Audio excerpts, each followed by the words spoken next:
This is a presentation of the Oklahoma Sports Network. Any other use of this telecast or any pictures, descriptions, or accounts of the game without the Oklahoma Sports Network's consent is prohibited. It may not be reproduced or retransmitted in any form, and the accounts and descriptions of this game may not be used without express written consent.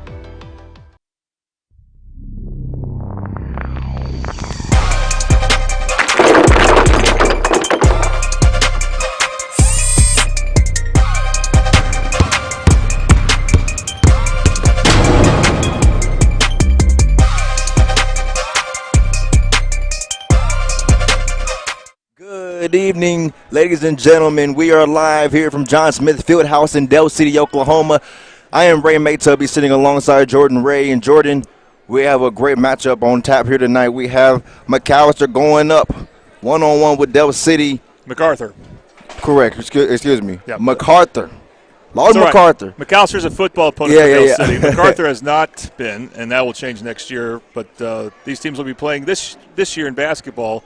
And what a big game we have. Correct. We're going to take you live here. Excuse me. We're going to take you to our interview with Coach Mariah White as she sit down with Jordan Ray. And you're watching Mid-Dub Basketball on the Oklahoma Sports Network.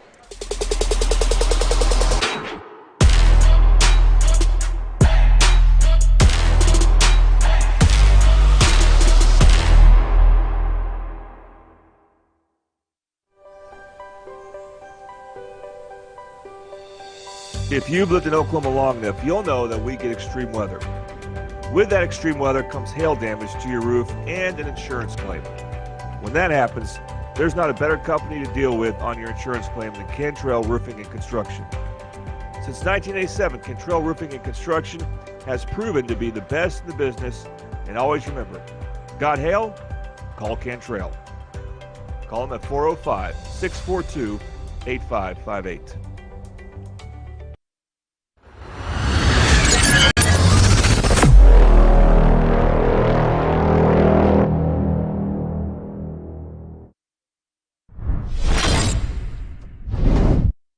All right, joined by Del City Girls head coach Mariah White. All right, Coach, after your Midwest City game, you had a 2-week break and then a tournament. Tell us about that tournament and how, was it tough having a 2-week break going into that tournament? Yeah, it was tough, keeping the girls motivated, keeping the intensity where we needed to be over 2 weeks without having a game. So that was tough, but getting back into it, we kind of seen that our first game back Thursday, and whenever we went up to Bartlesville, just you can tell we had been off, and so it was kind of we needed to get back in a rhythm. So it was tough being off, but having 3 games in a row, I think we're finally back on track now. Yeah, you played Stillwater, Bixby first, Bixby, and Tulsa Memorial on the third day. Okay, so 2 6A teams, and Tulsa Memorial's got to be tough as well. So tough schedule. What were some things that where you guys may benefit from playing that tough competition? What I really liked about us the past 3 games was that we competed from start to finish, and that was something that I think we didn't do a great job of at Midwest City the last time we had played, but I think we came out this tournament. That was something that I noticed. We play extremely hard. I think those girls, they play hard for one another, and they really do run through a brick wall. And so I like the fact that we're competing, and we had those competitive games down in the fourth quarter that we need moving forward, to help us with situational things at the end of games. And I know you told me you have Raina Lewis back for your this game against Lord Macarthur. Did she play in the tournament? No, she didn't play. This will be her first game back, so it'll be a small adjustment. But she's been with us at practice, and so they play off of Raina well. She does a good job for us. It'll be good for us to have another ball handler out there. So I'm excited to have her back. It's going to be a big difference, I think, for us. Now I'm trying to remember when she got hurt last year. Was it around the Titan Classic? It was, I think so. It was right afterwards, I think. So, yeah, right after that. And so Yeah, and you know, she started for us last year. She started every game that she played, she started. And so it'll be good for us to get one of those young pieces back. Like I said, she knows the game, she can play the game, and she can give us another person on the court, you know, who can be a leader and a coach on the floor. Yeah, it's been almost a year, and since she's played then, and Uh-huh. I remember thinking, man, I wish you could have, had her in those playoff games against Carl Albert and Lawton MacArthur. Well, speaking of Lawton MacArthur, here they are. That's the team that knocked you out last year. Yep. And So it's a little bit of revenge, a revenge game. Which I'm glad we get this game. I'm glad we're in districts now and we get to play them because this is what we're gonna see late, you know, February, early March, and so this is a good test for us early, and it's good that we can see this team with Raina in the picture. yeah, I haven't watched any film of Lawton MacArthur, their boys team. They do have some games on the network, but that was from a tournament. The girls not so much, and they have not played and since December 15th. So I don't know who that would kind of be an advantage for because you guys have 3 games. But what do you know about the Highlanders this year? Similar to last year, they're scrappy. They play hard. They got some size. They play extremely fast. And kind of last year when we played them, they got out and trapped us, and you know they did a bunch of presses and switching up the defenses, and that's similar to the game style this year. So I expect to see the same thing. The guards are super quick. They have some talented guards, and so it's going to be a good game for us for sure. But like I said, if our girls compete the way we competed this weekend, and we just play fundamental basketball, I think at the end of the day, you know, if we use what we have, I think it's going to be a good game. Yeah, it's your first home game in over a month too, so hopefully the place will fill up. Yeah, hopefully, you know, hopefully we take care of home court and we get Absolutely. some, All right. like you said, get some fans in there. Yes, definitely. All right, Coach. Well, thank you very much. All right, thank you.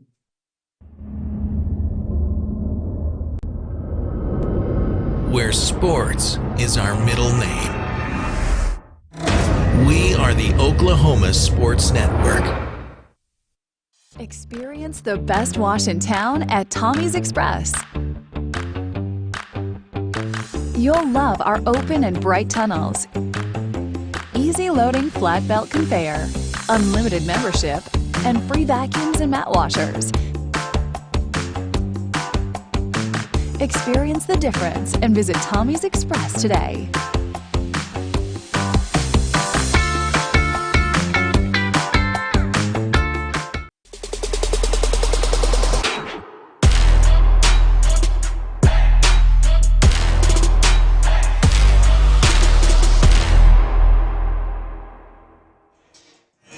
And we're back here. Welcome back to Mid-Dub Basketball on the Oklahoma Sports Network. I again am Ray Maytubby sitting alongside Jordan Ray, and thank you for all of those just joining us. The Lawton MacArthur audience as well as the Del City audience. And Jordan, we have a great game in store for us tonight when it comes to the Lady Highlanders and the Lady Eagles. What can we expect in this ball game tonight? All right, so it's worth repeating, Ray, that we had this matchup on the Oklahoma Sports Network last year when these teams played a consolation game in Mustang in the area. Lawton MacArthur won that game. They ended Del City's season. Lawton MacArthur went on to win their next game against Piedmont and get to the state tournament for the 3rd straight year. Lawton MacArthur is a 5A power in girls basketball. Let's look at the district standings real quick to show more about that. Lawton MacArthur leads in the district right now with a record of 5-0. By the way, Ray, Midwest City will stay at 4-0 because their game got canceled against Guyman. Guyman was not able to make the trip. There was some weather issues earlier today, so it makes sense. Yeah. So we'll see if they reschedule that game. Del City is actually 3rd at only 2-1, but they haven't played as many games, so their one loss, of course, was to Midwest City. If they wanted to host a regional, which they have not done in years, it has been several years. When they made the state in 2020, they didn't host. They got in the hard way. Correct. So Del City girls basketball, that should be a goal of theirs, especially with the talent they're returning. And so this is a really important game, a home game against Lawton MacArthur. You need to catch either Midwest City or Lawton MacArthur if you want to host a regional. Let's look at Del City's schedule. Now, we don't have all the games on that, but it's worth mentioning that they played some really good teams up in Bartlesville. What you don't see is that they lost to Stillwater and Tulsa Memorial. So those are nearby teams to Bartlesville compared to Del City. Tough tournament, but, they were off for a while, and it's a good experience for them. One last thing to look at, Macarthur's schedule, you'll see they have not played since December 15th. Both teams have actually competed against Stillwater. Macarthur beat them in overtime in December, and then Del City last week lost to them. It was a fairly close game. So not sure what to expect because Del City has Raina Lewis back. She hasn't played in almost a year. Yeah, and if people are wondering about Sasha Hunt, because she's one of my favorites on this team, I remember her 31-point game against Duncan in the playoffs last year. They're expecting her back next week. Once they're at full strength, I think Del City can be dangerous. Right now, kind of in survival mode, and they're playing a really good team here. Some very key, important names that you had mentioned, and it's also important to mention that Macarthur, they are undefeated in district, and they have not also played a game since December 15th. So we'll see if the rust will play a factor in tonight's game, as Del City's girls are coming off a tournament up in Bartlesville late last week. Yeah. So we're going to see what kind of effect the break is going to have on the Lady Highlanders this evening, and if Del City can capitalize off of it. All right, and looks like teams are getting ready for their starting lineups. Our starting lineups this evening is brought to you by Dynamic Health. At Dynamic Health Clinic, Dr. Kaufman specializes in athletic injuries and is able to get athletes back in action very quickly using a system called Advanced Muscle Integration. Play better and recover faster at Dynamic Health Clinic. So we are going to have the national anthem coming up. We hope to be linked up with a familiar voice here for Del City Sporting Events, Captain Kilty, John Kilty. First to set up for the national anthem, which of course involves the Navy JROTC here at Del City.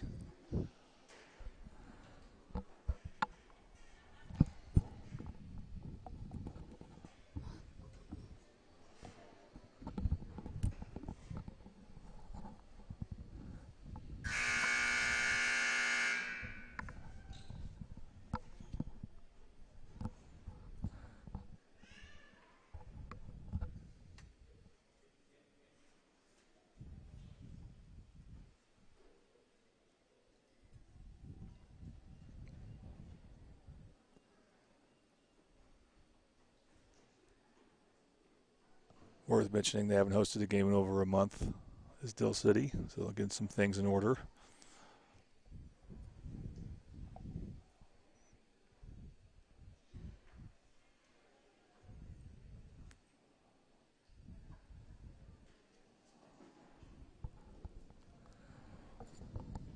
Here comes Captain now.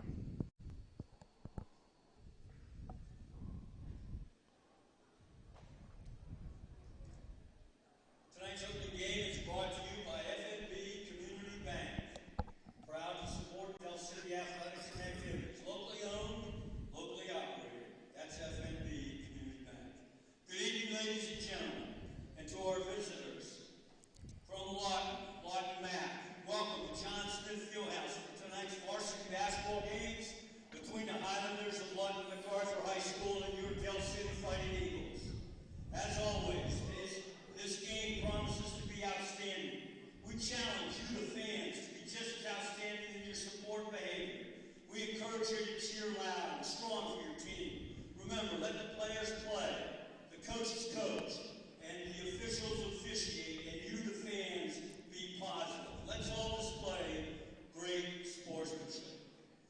Please rise, ladies and gentlemen, and remove your hats as we honor the United States of America and the men and women who are away from their families for these past holidays as we play the national anthem.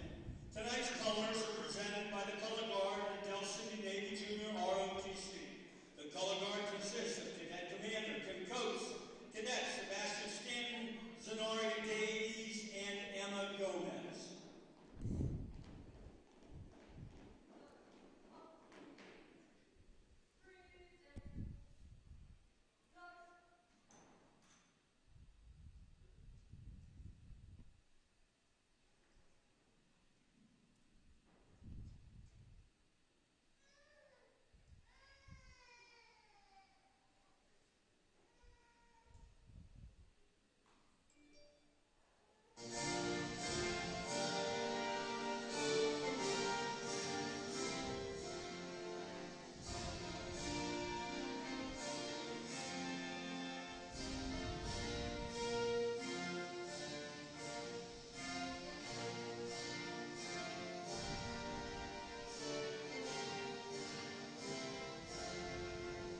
And now we will go over and look through our starting lineups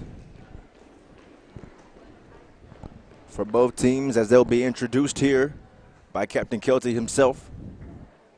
But he'll make sure he waits until, of course, the JRRTC officers are fully exited the court. Starting lineups, again, is brought to you by Dynamic Health. Play better and recover faster at Dynamic Health Clinic.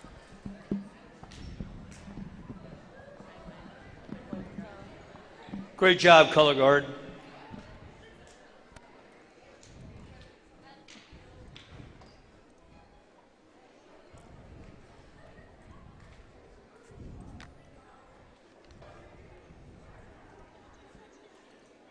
And now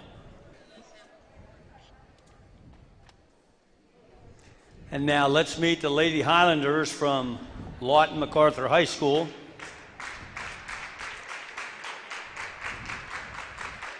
Number 20, Zayla Jesse. Number 11, Mia Curtis. Number 15, Layla Mosby. Number 23, Alyssa Mack. And number 22, Courtney Thompson.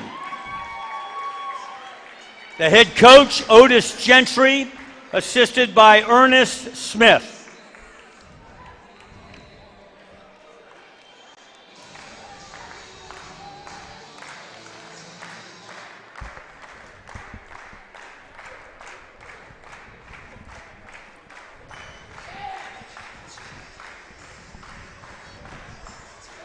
And now, let's meet your Del City Fighting Lady Eagles. Number 0, Junior Malia Purfoy. Number 15, sophomore Mackenzie Smithers. Number 22, freshman Ariana Brisson. Number 23, sophomore Courtney McCarroll. And number 24, junior Shelby Thornton. All right, Ray, let's look at the starting lineups one more time. These Dynamic Health Clinic starting lineups. Okay, so a couple interesting things about Del City I'm looking forward to seeing. One of them is Mackenzie Smithers inserted into the starting lineup in place of Jerea Collier. You know, she was one of the freshmen last year that showed a lot of promise, but she was kind of behind 3 or 4 of them. Now is a chance for her to shine because Raina Lewis is not fully in the rotation yet, but she will play, I believe. And Sasha Hutt's not available yet. Here we go. About time for tip-off. As the Eagles get their last-second instructions from Coach White. Of course, Lawton Macarthur, just like Midwest City and Del City, there's some size. There's some 6-footers. Correct.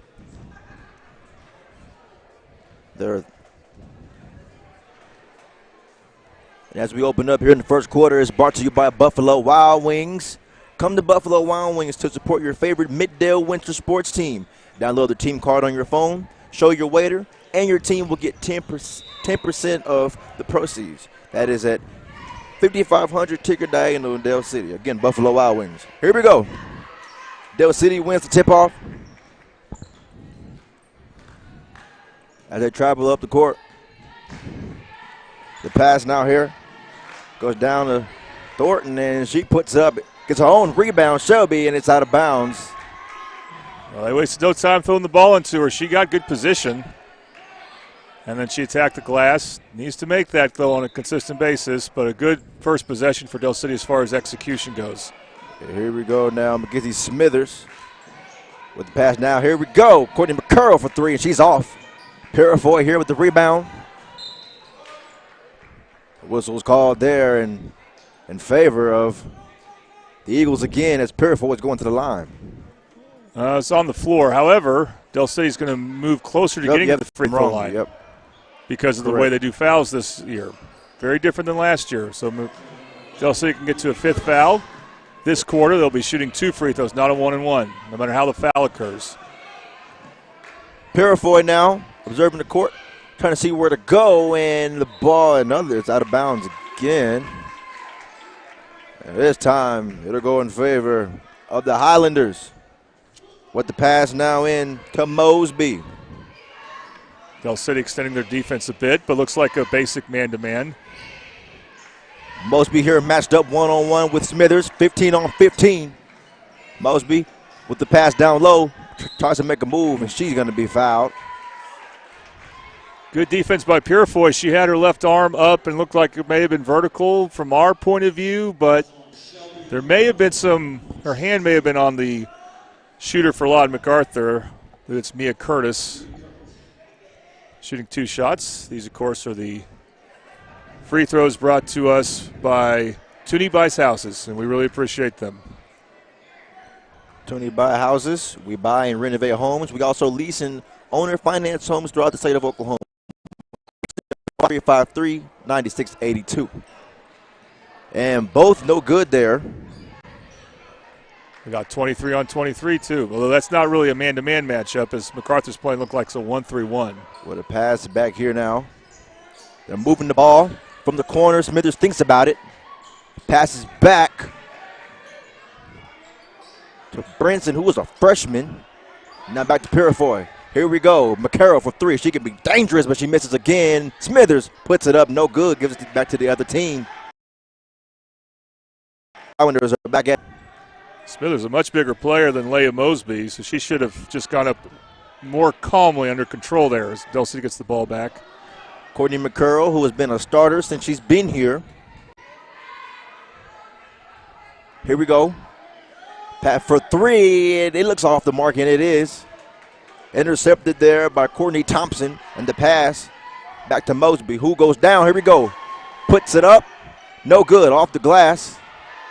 The rebound there by Thompson. It'll go out of bounds. I thought that should have been a jump ball called. McCarroll held onto the ball long enough for a jump ball. Still would have been Lod MacArthur's ball because they would have. They have the jump. They have the possession all right now. Looking to go to Mosby. She's covered and she just passes it here. Here we go. Takes it for 3. It looks like a 3, but it's no good anyhow. And it's taken by Del City. Smithers. Fast break. Here we go for 3. It's no good. Off the mark again. Not shying away from that 3-point line are the Eagles. And Purifoy just finds herself in the right place in the right time to force that out of bounds call against Lod MacArthur. Looks like the Highlanders had been playing zone. Looks like they're going to go man for the baseline inbounds play. Here we go. The pass in. Oh, and she was not looking. And McCarroll was looking for Mackenzie Smithers there. Here we go. Makes a move, puts it up, and still no points, but there goes the foul. Alyssa Mack for Lod MacArthur, number 23. She might be their best all-around player.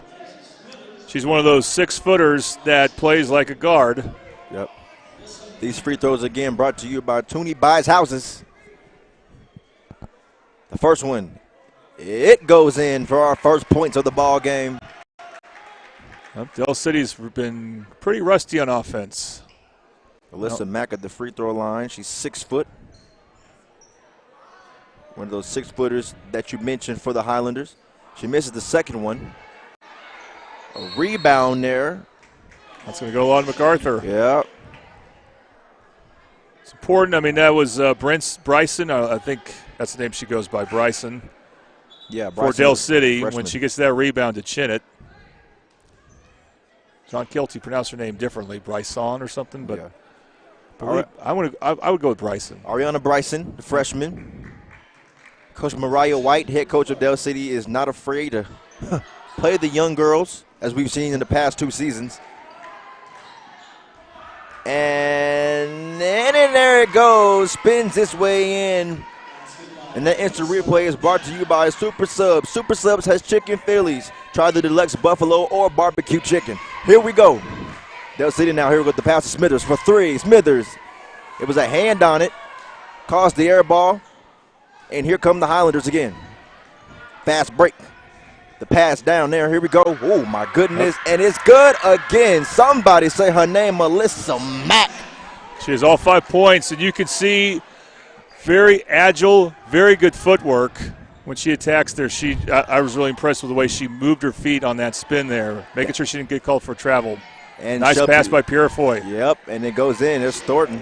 Shelby Thornton who puts it in. It's a dangerous pass at midcourt.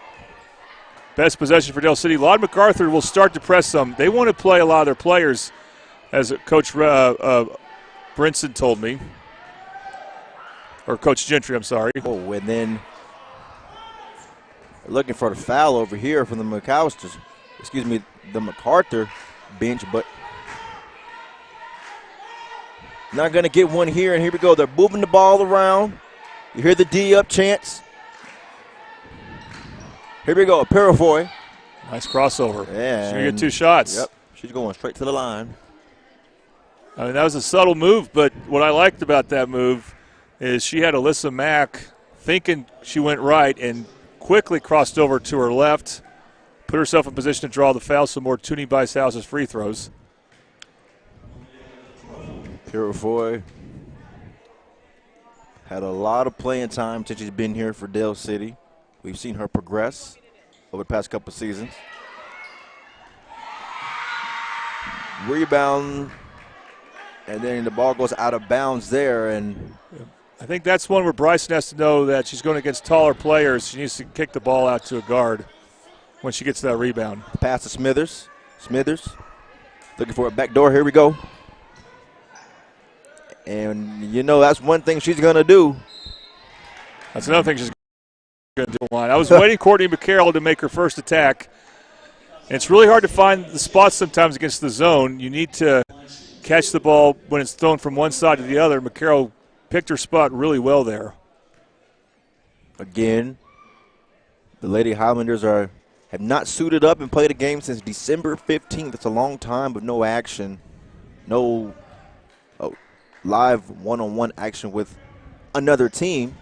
They, of course, practice and things like that. And in Imperial, excuse me, that's Shelby Thornton, a long-time center here. The Super Subs replay showing her offensive rebound. Pulls up and is no good. And that's Thornton forcing an air ball. Good job to meet the guard for Lod Macarthur. I believe that's Emma Hart, who's a freshman, if I have that number correctly, 25. Shelby Thornton, who stands at 6'2", has the ability to put fear in anyone who wants to make a shot over her. And Shelby Thornton again, say her name in the instant replay, brought to you by Super Subs. And that'll be a timeout, and we'll take one with them. No, we'll keep it here. We'll keep it here. I believe it's a 30. Is it 30? Yep, it's a 30. So we'll go ahead and take it real quick. So it's right now, Ray, it's Shelby Thornton 6, and then Alyssa Mack 5. Yeah. That's all the scoring right now. Del City has missed 4 free throws, but they've got 2 offensive rebounds off those free throws. And it's been a tough sledding for them to find good shots. So one way to get those is give the ball inside of Thornton or let her go get offensive rebounds. Even though Lod Macarthur has size, Thornton's still the biggest player on the floor, so she's establishing her inside presence real well right now. She needs some help, though. Indeed she is. Alyssa Mack, the forward, over there for the Lady Highlanders. She's made her presence felt with her 5 points, and then Shelby Thornton with her 6.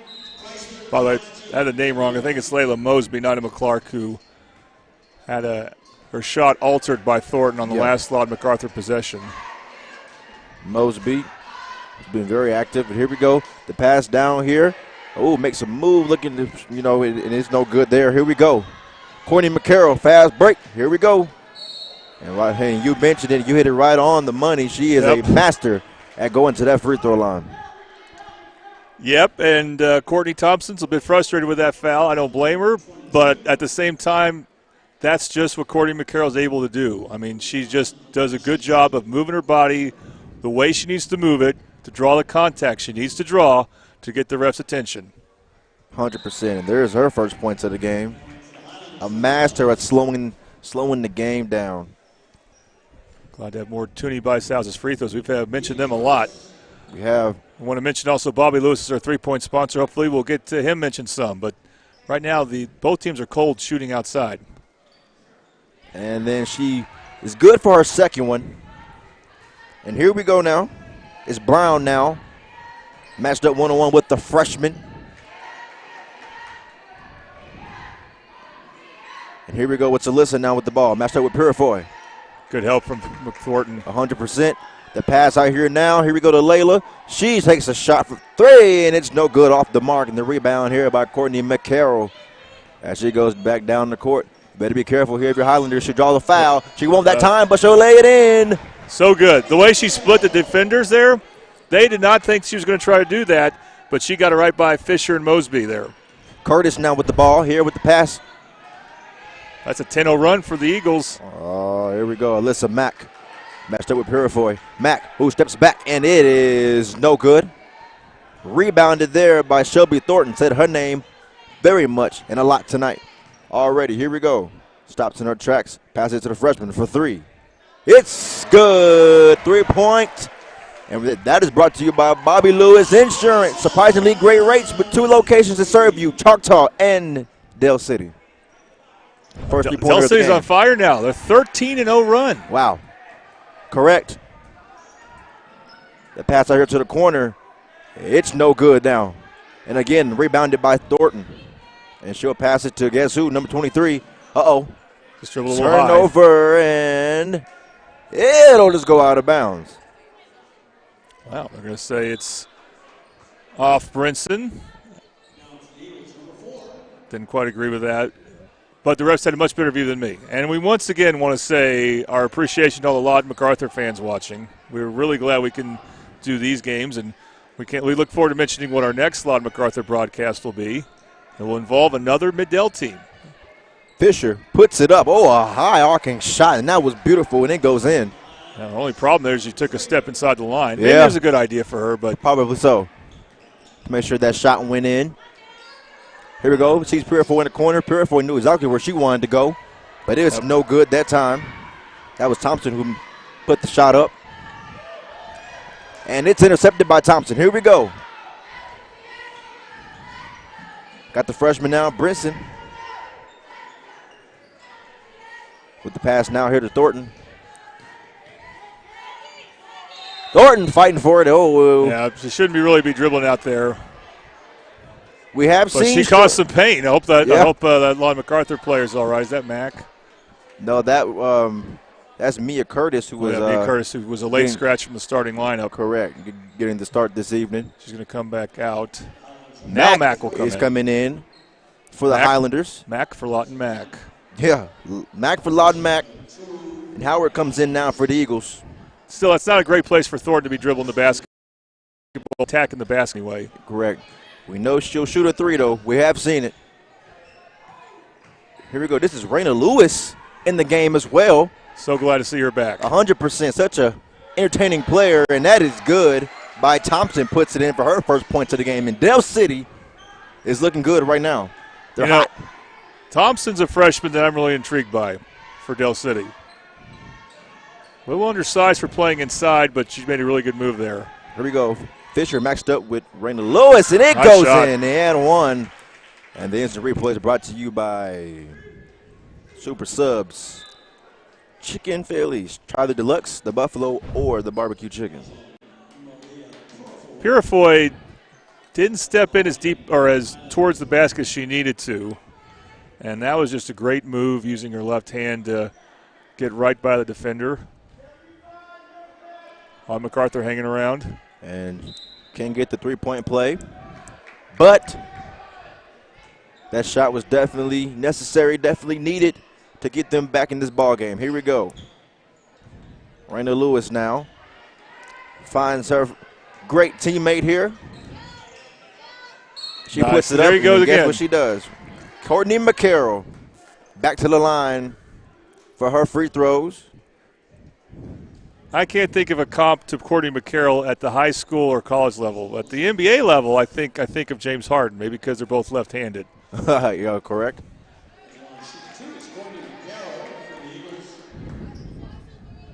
And again, Toonie Bice Houses has been busy this quarter which is great because they're going to help sponsor the coaches show And I'm at sure Buffalo Wild Wings. It's the first time doing it starting tomorrow. All right. We're happy to bring that show back for this semester. Well, shout out to Tooney Buys Houses. Those free throws we'll call them. Oh, my goodness. A mean crossover. Puts it up. It's no good. That is Fisher. Saw a rebound there. I think that's Thompson. Gosh, he put a mean crossover on Raina Lewis. Did. Or no, that's Gracious D'Souza, who also has size. So this is key for Del City, being without Thornton at the moment, defensive rebounding. They're now a much smaller team. All right, pass down low here. Trying to get out of trouble, and she can't. Raina Lewis finds the ball, and that'll conclude the first quarter. And that means we're going to break. You're watching Mid-Dub Basketball on the Oklahoma Sports Network.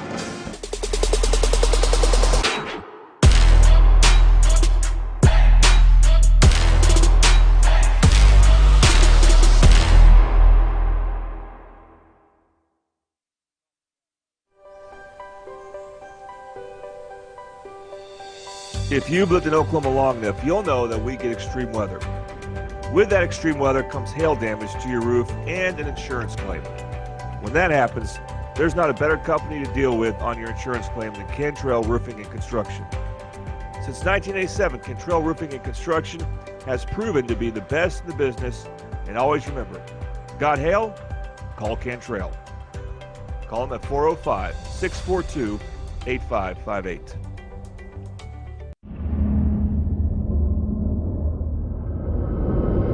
Where sports is our middle name. We are the Oklahoma Sports Network. And we are back live from John Smith Fieldhouse. Ray Maytubby alongside Jordan Ray. Thanks of you for just joining us. The second quarter is brought to you by Casa Juanita. Casa Juanita is a quick service restaurant offering fresh and flavorful fiesta meals in Del City, Oklahoma since 1976. Located at 4718 Southeast 29th Street, and of course, Del City, Oklahoma. Long time serving. Matthew and I, our producer, ate there earlier today, and they were quick. And it was great. All right, well, here we go. Started the second quarter. It's been an interesting ball game as of late, where Del City pretty much owned the first quarter. And here we go. Fisher locked up that time by Raina Lewis. All right, here we go. Shelby Thornton making her presence felt again. Lewis here with the ball. Trying to slow it down. Behind the line now. Courtney McCarroll with the ball. She would have shot that if she got it clean. Yeah, she would have, because she thought about it there. Raina Lewis now. Back to McCarroll. Goes down. Little Thompson. She finds Thornton real quick. She knew where to go. That's such a good pass. Woo! And that's like a freshman there. That's an unbelievably good pass, doing it against the zone, and because she did it so quickly. She caught it. It was basically a touch pass. That was so good. And this has been a matchup to see, Lewis and Fisher. Here we go. Step back. No good. That's been a good look for them all game, but they just can't seem to convert. And here we go. Del City again trying to capitalize off these missed shots. Oh, Thornton puts it up. It's no good. Fisher now being chased down by Howard, puts it up over Shelby Thornton. And you said it. What a shot. And that instant replay is brought to you by Super Subs. Left-handed. I don't know if she's right-handed, so she might be left-handed. But still, Thornton was right there, and she made it over her. Very, very great shot. She is right-handed. Howard with the pass here. It's a three-point. And it is off. It's no good and out of bounds. Continue to like what I'm seeing from Thompson from Del City. Very active. They just couldn't get that rebound. I do think that Del City has benefited from having a tournament last weekend. Lon MacArthur, they do kind of look out of sorts on offense. And, you know, they're 4-0 in district. You got to give credit to Del City's defense rate, but I think Lon MacArthur, having not played since December 15th, is showing some rust. And that is it's a big deal, trying to come off of such a long period of rest and no real in-game action. That's hard. And what a beautiful shot. We haven't said her name in a minute, but that's Alyssa Mack. That's the answer for Lon MacArthur. Just get the ball, Alyssa Mack, when things are going bad on offense. Pass now to Howard. Has a look, doesn't take it. Pass back now to Howard. Scoping the floor, and here we go. Courtney McCarroll with the pass down to Raina Lewis, giving instructions down to Smithers. Back to Lewis. Back to McCarroll. And the defense here, locked and loaded. Finally found someone open, and it's McCarroll. Good box out. Yep, it was beautiful. And the rebound there by Alyssa Mack. Here we are now, and oh, God, it's taken away. Look out. Courtney McCarroll, she might just draw one. She won't, but puts it back up as Raina Lewis for her first 2 of the game. First 2 of the season. Yes, of the season. Hopefully 2 of many. But that's because of good defense by McCarroll, even though she missed the shot. Great steal on her part. Mack matched up with Howard. Trying to find some space. She passes it, though. McCarroll got her hand in there. Good scrap. Yep. And that leads to a timeout. Yep. Coach White, I want this possession, so we're going to keep it here. It's a 30-second timeout. They say tune up the band here in Del City, Oklahoma. Your score is 21-13. Del City leads. Jordan, what can the Highlanders, what do they need to do to get things back on track here in a second? Well, I mentioned Alyssa Mack. Well, she's going to get, maybe she's a little worn out, not because she is out of shape, but again, the rust. You know, Coach Gentry told me that they scrimmaged a lot over the break, but the scrimmage is not a substitute for this. Correct. And so I wonder if they might consider changing their defense up. I'm surprised they haven't played with more pressure yet. They have not really tried to force faster pace. I think they want to. They will go really deep at times. We haven't seen as much this half, but they want to play higher pace usually, I think Lod Macarthur does. We haven't seen that this half, though. That might be one thing they try to do going forward. But right now, Del City is playing like a team that wants to surpass MacArthur in the standings. They want to get top 2 finish. They need to win this game if they want it. Raina Lewis shows no fear, trying to split the 2 defenders. But here we are now. It's Layla Mosby with the pass down to, oh, it's in and out, no good. Would have been a beautiful shot there from Mack, but the 3-pointer, it's off. Again, they have another chance. It's going to call travel. Call travel, and that would have been a beautiful shot there. That would have been Layla Mosby's first points of the ball game. But I thought Courtney Thompson was really close to getting 3 seconds there. By the way, there's 2 Thompsons, one for Lod MacArthur's in right now, and then, of course, Generica Thompson from Del City, who's not in at the moment. Oh, here we go. It's still more zone for Lod MacArthur, so Del City should continue to be patient. Which they have been all game, slowing the game down, doing what they want to do and having their way offensively in this game. Raina Lewis with the pass now to Courtney McCarroll. Smithers was confused where to go on offense, but not a problem right now. Ooh, almost took it. It's put up there, but it's no good. That's Bryson, a freshman, she needs to be more under control when she shoots that. She just kind of rushed that shot, and then she commits a foul. We haven't had any fouls on Lod MacArthur this second quarter. First for Del City. Tries to go down low, but it was taken away. Nice hustle play here, but and it's taken back by the Highlanders. Here we go, scrap down on the floor. Yep. And the ref somehow Jesse did not commit a foul. McCarroll. Credit to her. Yeah, I agree. Because McCarroll was going for it. It looked like it. I thought she was going to draw one. Anytime she's in that situation, the pass down to McCarroll, puts it up. It's nice good pass again. by Thornton. Yes, it was. We've seen some good passing in the interior part of the zone for Del City. That's not easy to do.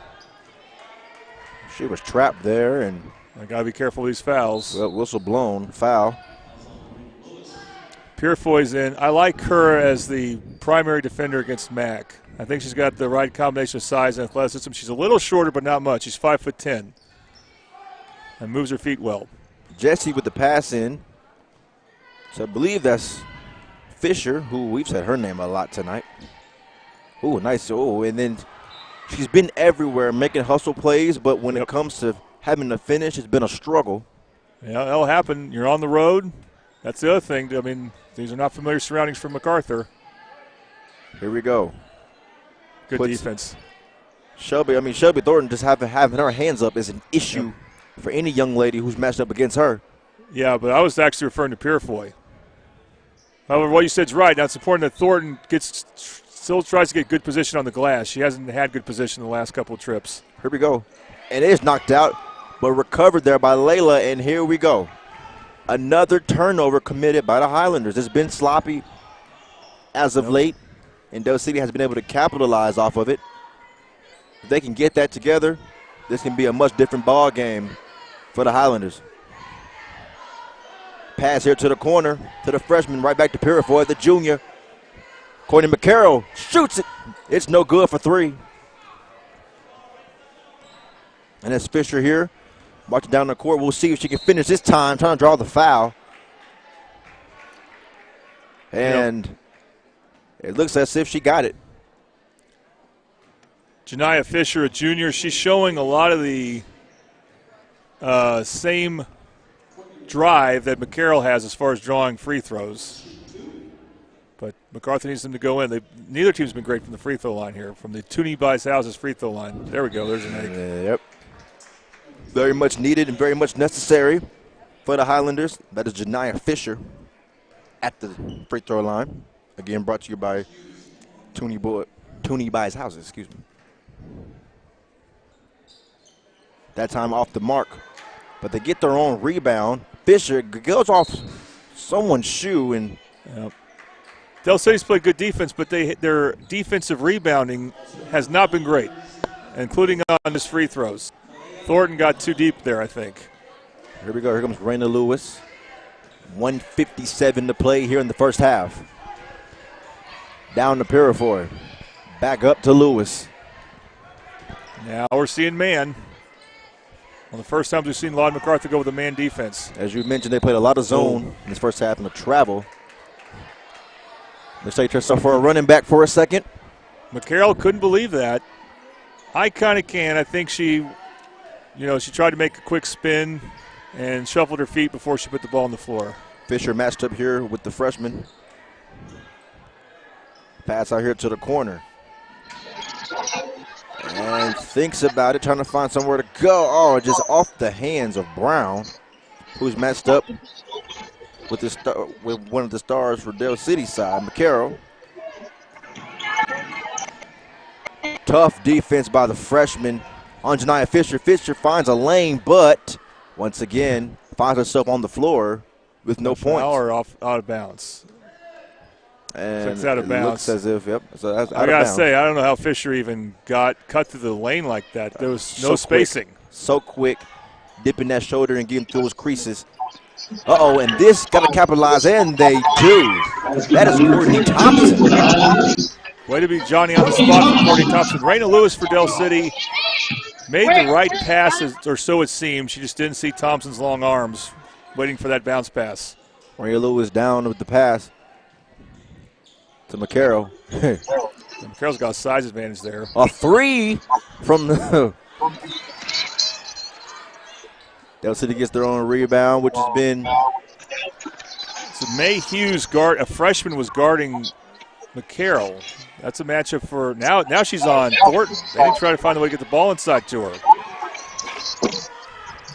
All right, here we Macarthur go. Switched. Off for 3. It's Lewis. Hey, she got it. That 3-pointer from Raina Lewis, brought to you by Bobby Lewis Insurance. The second one for Del City this evening. Here we go. Puts it up. Mack. She goes down. She was fouled. Fouled on the follow-through. Thornton, she knows that she's disappointed herself. That's not a good foul. Fouling a jump shooter like that. All the fouls have been on Del City this quarter. But we're going to see that with these free throw rules, with these foul rules, when they only keep it tracked by quarters. There's going to be quarters like that, I think, in both boys and girls basketball. But Mack not making the free throws. Now, Thornton's not lined up to rebound the miss. I'm surprised. Correct. She's not. Because Del City's not been rebounding well off missed free throws, so the 3 that are down there, they need to be ready. Well, here we go. Puts it up. Going for the rebounds. You said it. They have not been strong on defensive rebounds. Hasn't mattered, though. Turnovers. Yeah, correct. It's been an issue for the Highlanders, my goodness. And now that's exactly what McCarroll does. She is looking for contact. yes. I can't blame Fisher. If I'm Coach Gentry, I'm lobbying against those fouls as much as I can. Not saying McCarroll didn't earn that. Fisher's banged up, but she's really tough. You could tell just by watching this half, she's tough. She spent a lot of time on the floor, literally falling on the floor. By the way, there's 0.3 of a second left as McCarroll hits the first of the Toonie Bice Houses free throws. Toonie Bice Houses, we buy and renovate homes. We also lease and owner finance homes throughout the state of Oklahoma. Call them at 405-353-9682. I don't think Macarthur is going to be able to get a shot off. Nope. Oh. What a good half for the Eagles. Yep, that'll conclude our first half as it is 28-16 Dale City. When we come back, we'll be back live with the action. Ray Maytubby, Jordan Ray, you are watching Mid-Dub Basketball on the Oklahoma Sports Network.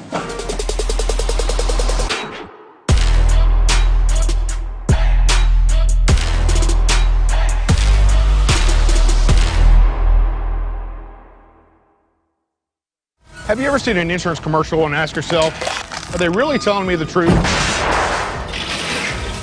Well, guess what? They're not. Somebody runs a red light and you think all of a sudden their insurance company's going to be all neighborly about it? Insurance companies aren't in the business of saving you money. They're in the business of keeping your money. So remember, save our number in your phone so when tragedy strikes, call Rob and Will. When it comes to your home, you need someone that you can trust to keep it safe and protected for you and your family. Vesta Foundation Solutions is your local, family-owned company that has helped many homeowners fix and protect their homes. Our engineered solutions can take care of all of your foundation repair, basement waterproofing, concrete leveling, and dirt crawl space repair needs. We take pride in getting the job done right, and you'll always be protected with up to a 75-year warranty. Contact us today for a free estimate.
And we're back live here at John Smith Fieldhouse in Del City, Oklahoma.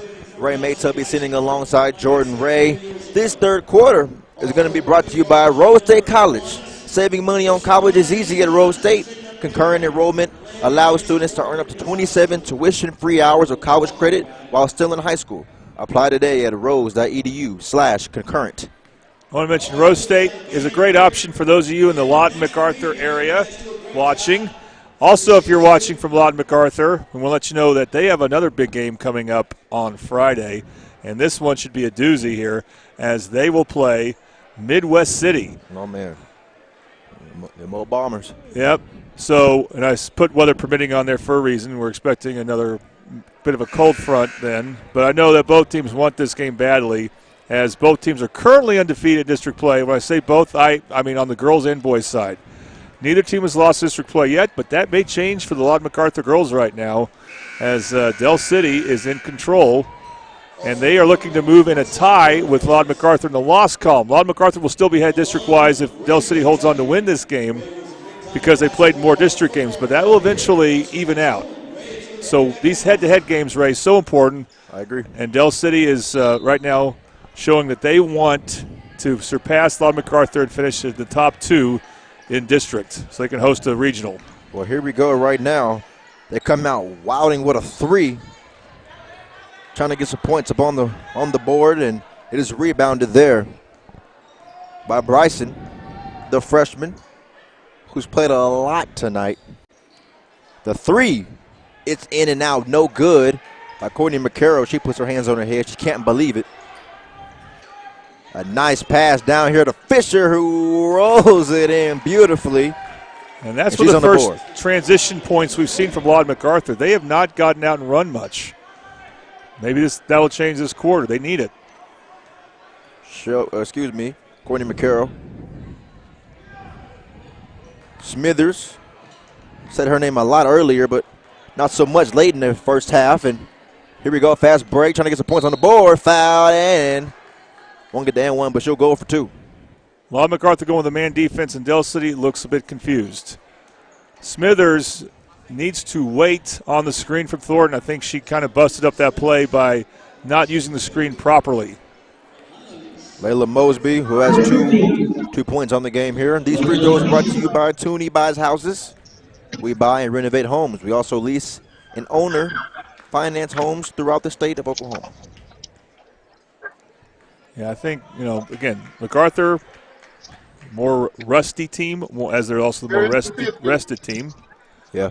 And they might start to not be so rusty this half as they score the first 4 points. Good free throw shooting from Layla Mosby. One thing about sports, momentum is a real thing. And if the Highlanders can just get some momentum going, get some points consecutively possibly, get some turnovers or some things going their way, they could slow down what Del City has been able to do. And like I said, momentum is a real thing. But here we go, Purifoy. Del City still having their way. Great ball movement. And there's a turnover there for the Highlanders. Purifoy should not have tried to make that pass. Not a good angle for a post-up. And she just takes the shot herself, and that was the better decision. That's Courtney Thompson. 6-0 run for MacArthur. One of those. You're going to see a timeout by the Eagles. It's a 30-second timeout, so we'll keep it here. So, Ray, what we're seeing is MacArthur, and I kind of talked about this in the first half, going with a man defense. And that's caused problems. Del City is confused right now in offense. Has led to 2 errant passes that have led to steals. And Lawton MacArthur has gotten out in transition because of it. So, yes, good timeout by Coach White. They need to stop the bleeding. And it starts with the offense. The defense, you can't really say it's bad right now, as MacArthur's points have largely come because of bad half-court offense by Del City. And what was just a 12-point game is now 6. Within 6 here. The Highlanders trying to do what they can to come back here. Here we go, 28-22 your score. As the Eagles are now. You're bringing Raina Lewis. Yep. So that's what happens when they have some problems on offense, and that shows you what Coach White thinks of Raina Lewis. She's been a problem and a difference maker all night. Here we go. And that's put up, but it's no good. That was Bryson there. And she rushes that baseline shot. She needs to be composed. You mentioned that earlier, how she needs to have more control when taking these shots. Yep. Raina Lewis now with the ball. The pass here to Bryson. Can she control it now? 3 in the corner, no good. Had it, good shot, but. And if that's on Thornton, that's her second. I don't know if it will be on her or Thompson just coming for Dell City. But it's still 2 fouls on Dell City. Very frustrating foul. It's on Thompson. Thornton had earlier. That's Thompson's first. Here we go. Fisher stops, puts it up. It is nice. Good. Janiyah Fisher. One of the best half-court possessions Todd Macarthur's had because Fisher knows you don't want to take it all the way into Thornton. That will not work for you. So correct. When you have the space, you can shoot that mid-range shot, take it. And that's a great point. She's been trying to split through defenders and make those shots down low, and it's been a no-go for her all night. Here we go. That's Courtney McCarroll right here. Screen set up. Not very successful, though. She's on the ground now. Passes it here to Bryson, who goes back to Courtney McCarroll. Thinks about it. Here to Lewis. Lewis should have looked towards Thornton. That was the best place and time to throw into Thornton. She had good position. Here we go to Thompson, who goes down to Shelby. And it's a fight and a scrap for that ball. And the Highlanders come up with it. So Thompson up Macarthur made a good defensive play there, but then Macarthur still has had some bad offensive possessions here. Difference is they've had good transition opportunities. Dell City's had nothing on offense. I think that rust in the no game for almost a month has definitely shown on Janiyah Fisher's part. Now McCarroll's coming out, and that's really where Dell City should have looked at. Find a way to ISO her against a man defense. Now what are you going to do? Raina Lewis. The pass now to Howard. Howard matched up. And here we go. Right back to Howard. She goes down low with a mean pass down to Thompson, but she can't body her woman, and here we go. And Thompson wants to post up, but she doesn't have the size she needs. Wow. And that jump shot is beautiful when she pulls up. And that instant replay is brought to you by Super Subs. Janiyah Fisher. She's figuring it out, Jordan. 10-0 run for Lawton MacArthur. They have owned the start of this half. They were good to start the first half of the first quarter before Dell City started to go on a run. As we mentioned, if they can just get some things going for them. Another turn. Oh, yeah, they're going to call that one. And the foul on the freshman. That's Bryson again. Bryson needs to figure out a way to knock the ball away without just running all the way into Mac. So now the scoreboard's gone against Dell City this half, and the fouls can be a problem. It's 3-0 fouls on Dell City. 2 more fouls MacArthur will be, and the double bonus, you can call it that because it will not be a 1-and-1, as that's been a rule change this year. We see Curtis coming for Mac. Mac's hobbling a bit. All right, here we go. Oh, she found her. It tries to go down, but it's another turnover here committed here by the Highlanders. And then they get it right back off the turnover. Trying to find some space, find somewhere to go, and out of bounds it'll go. That's to Dell City. Yep, and Dell City will take it. Well, Wait. Dell City's passing has just not been good this quarter. There's some confusion going on. Couldn't figure out whose ball it was, but ultimately it is Dell City's ball. Pass it in to the freshman. She can't put it up successfully, and here comes Fisher. She's been dangerous past couple possessions. Here we go. And one. And she flexes right in front of the Eagles. This replay is brought to you by Super Subs. But my goodness, Courtney Thompson. You know, Courtney Thompson is taking advantage of the fact that you have Thornton extending herself on defense, guarding other players. So she's really trying to be a presence on the offensive glass. Has done a good job of that and got the and one there. Can't get the three-point play, but ties the game in that one. Again, what was a 12-point game is now tied coming out of the half. 3:05 to play in the third. Here we go. Raina Lewis now matched up 1-on-1 with Hughes.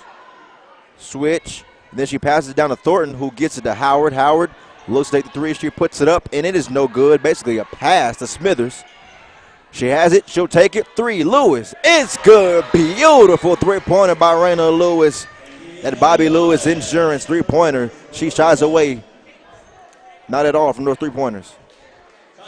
We have a full timeout. We'll take a quick break. You're watching Mid-Dub Basketball on the Oklahoma Sports Network.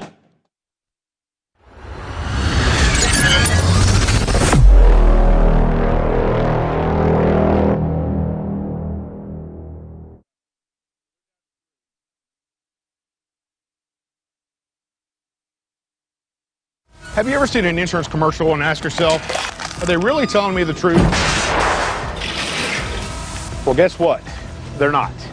Somebody runs a red light and you think all of a sudden their insurance company's going to be all neighborly about it? Insurance companies aren't in the business of saving you money. They're in the business of keeping your money. So remember, save our number in your phone so when tragedy strikes,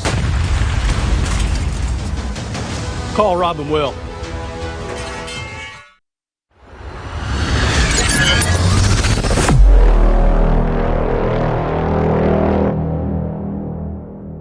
And we are back live to third quarter action. Ray Maytubby along with Jordan Ray. You're watching Mid-Dub Basketball on the Oklahoma Sports Network.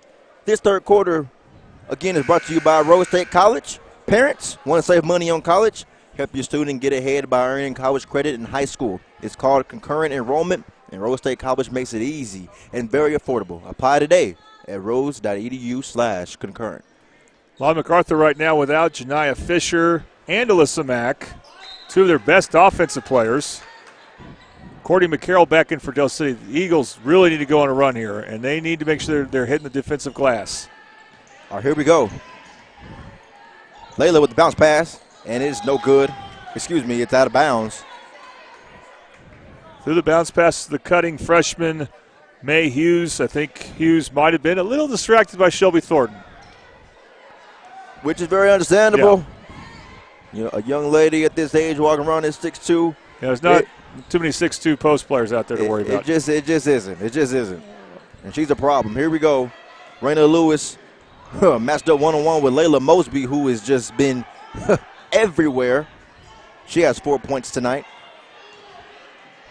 Pass here to McCarroll. McCarroll in the corner. Pass across the court. And here we go. And she puts it up.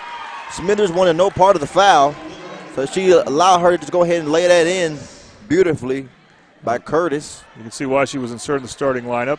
Correct.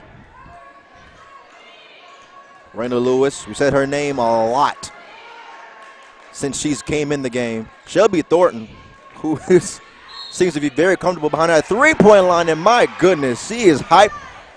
And as she should be. That instant replay brought to you by Super Subs, but she gets the three-point play, and here we go. To the line she goes.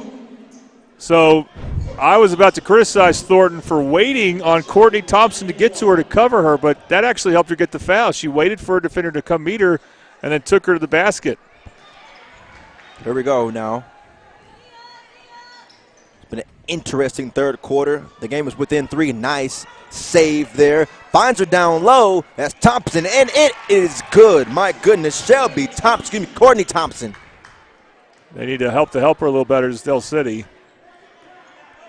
But Lon MacArthur, they're passing the ball pretty well.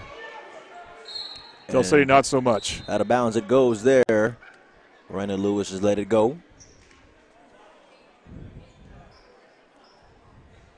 It's been interesting to see how this game again has unfolded here in the third. Momentum is on the side of the Highlanders. Courtney Thompson and Mack are both out. Yeah. McCarroll now trying to draw the foul. Now, we had seen that the entire third quarter. Courtney McCarroll attacking the basket. Not sure why. I think that they just she needs to find her spots, and then when she has the ball, go do what she did. She's a cheat code.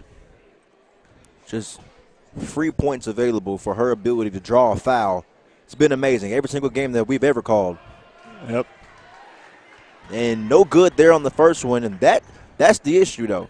She's gone to the line a lot, but hasn't converted on her free throws as much as she'd like.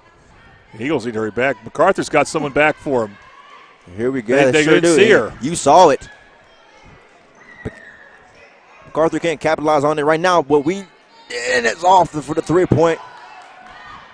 That was Curtis on 3, and they're going to call it. They saw that clear as day, a travel on the Eagles. Mosby forced a travel. So, yeah, on the free throws, as Del City was huddling up, Kalia Brown, a freshman for Macarthur, just snuck over to that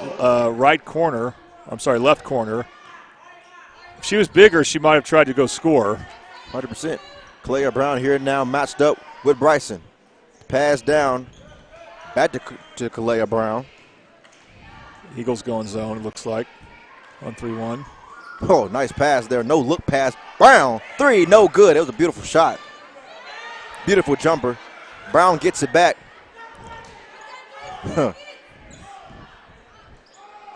Mosby looking good at the time. Another no-look pass. Now it's to Fisher. Strong pass down to Bryson, but she can't reel it in because of the hustle and speed that's been shown by Layla Mosby all night. That was incredible speed. Mosby for 3, and it is no good. Had to look. And the score remains within 1. Del City is just not taking good care of the ball this quarter as the band started playing too soon. They need a good shot here. They need to make it a last shot. Yeah, they do. Here we go. 5 seconds left in the third. Lewis puts it up, and it is that could have counted. No good. 33-32 still your score. We have a very exciting fourth quarter to come. You're watching Mid-Dub Basketball on the Oklahoma Sports Network.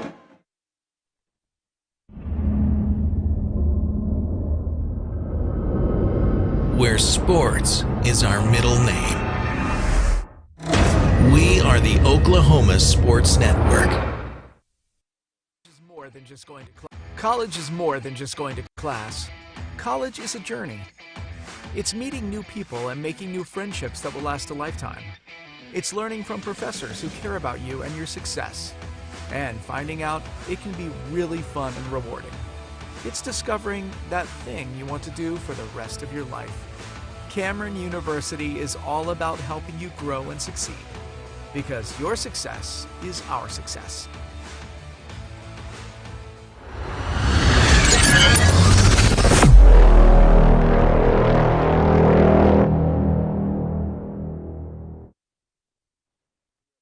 Here at John Smith Fieldhouse, Ray Maytubby, Jordan Ray, for those of you just joining us. This fourth quarter about to start, 8 minutes to go in it. It is brought to you by Buffalo Wild Wings. Come to Buffalo Wild Wings to support your favorite Middale winter sports team. Download the team card on your phone, show your waiter, and your team will get 10% off the proceeds. We'll show you an example of that card again. Real quick, Matt, let's look at the girls' basketball card. You can take a picture of that if you're on your computer and show that to them. But Del City Boys has one as well, and that's the game we have coming up, of course, the Lon Macarthur Del City Boys. Correct. Similar stakes to that game. In fact, stakes pretty much identical in that game. Yep. As this game. Macarthur Boys, undefeated in district, haven't played a game since December 15th. We'll see how it affects them later on. But here we go. Right now, exciting fourth quarter. I'm sure is in store for us here right now. Puts it up. It's no good there. Well, Max cooled off some for Macarthur. Definitely has. She was on fire. She's also a little banged up. Alyssa Mack. Here we go. This is a pass here to Howard.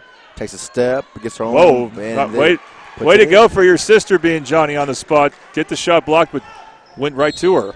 A replay brought to you by Super Subs. That's Howard's first 2 points of the game. We have a 30-second timeout. Let's go ahead and we'll keep it here, of course. So, of course, we really appreciate Super Subs being a replay sponsor. And also want to mention again, Friday, weather permitting, we'll have Lon Macarthur at Midwest City. We expect Eric Sherm to call that. It's got to work out a few details, but we're looking forward to that game.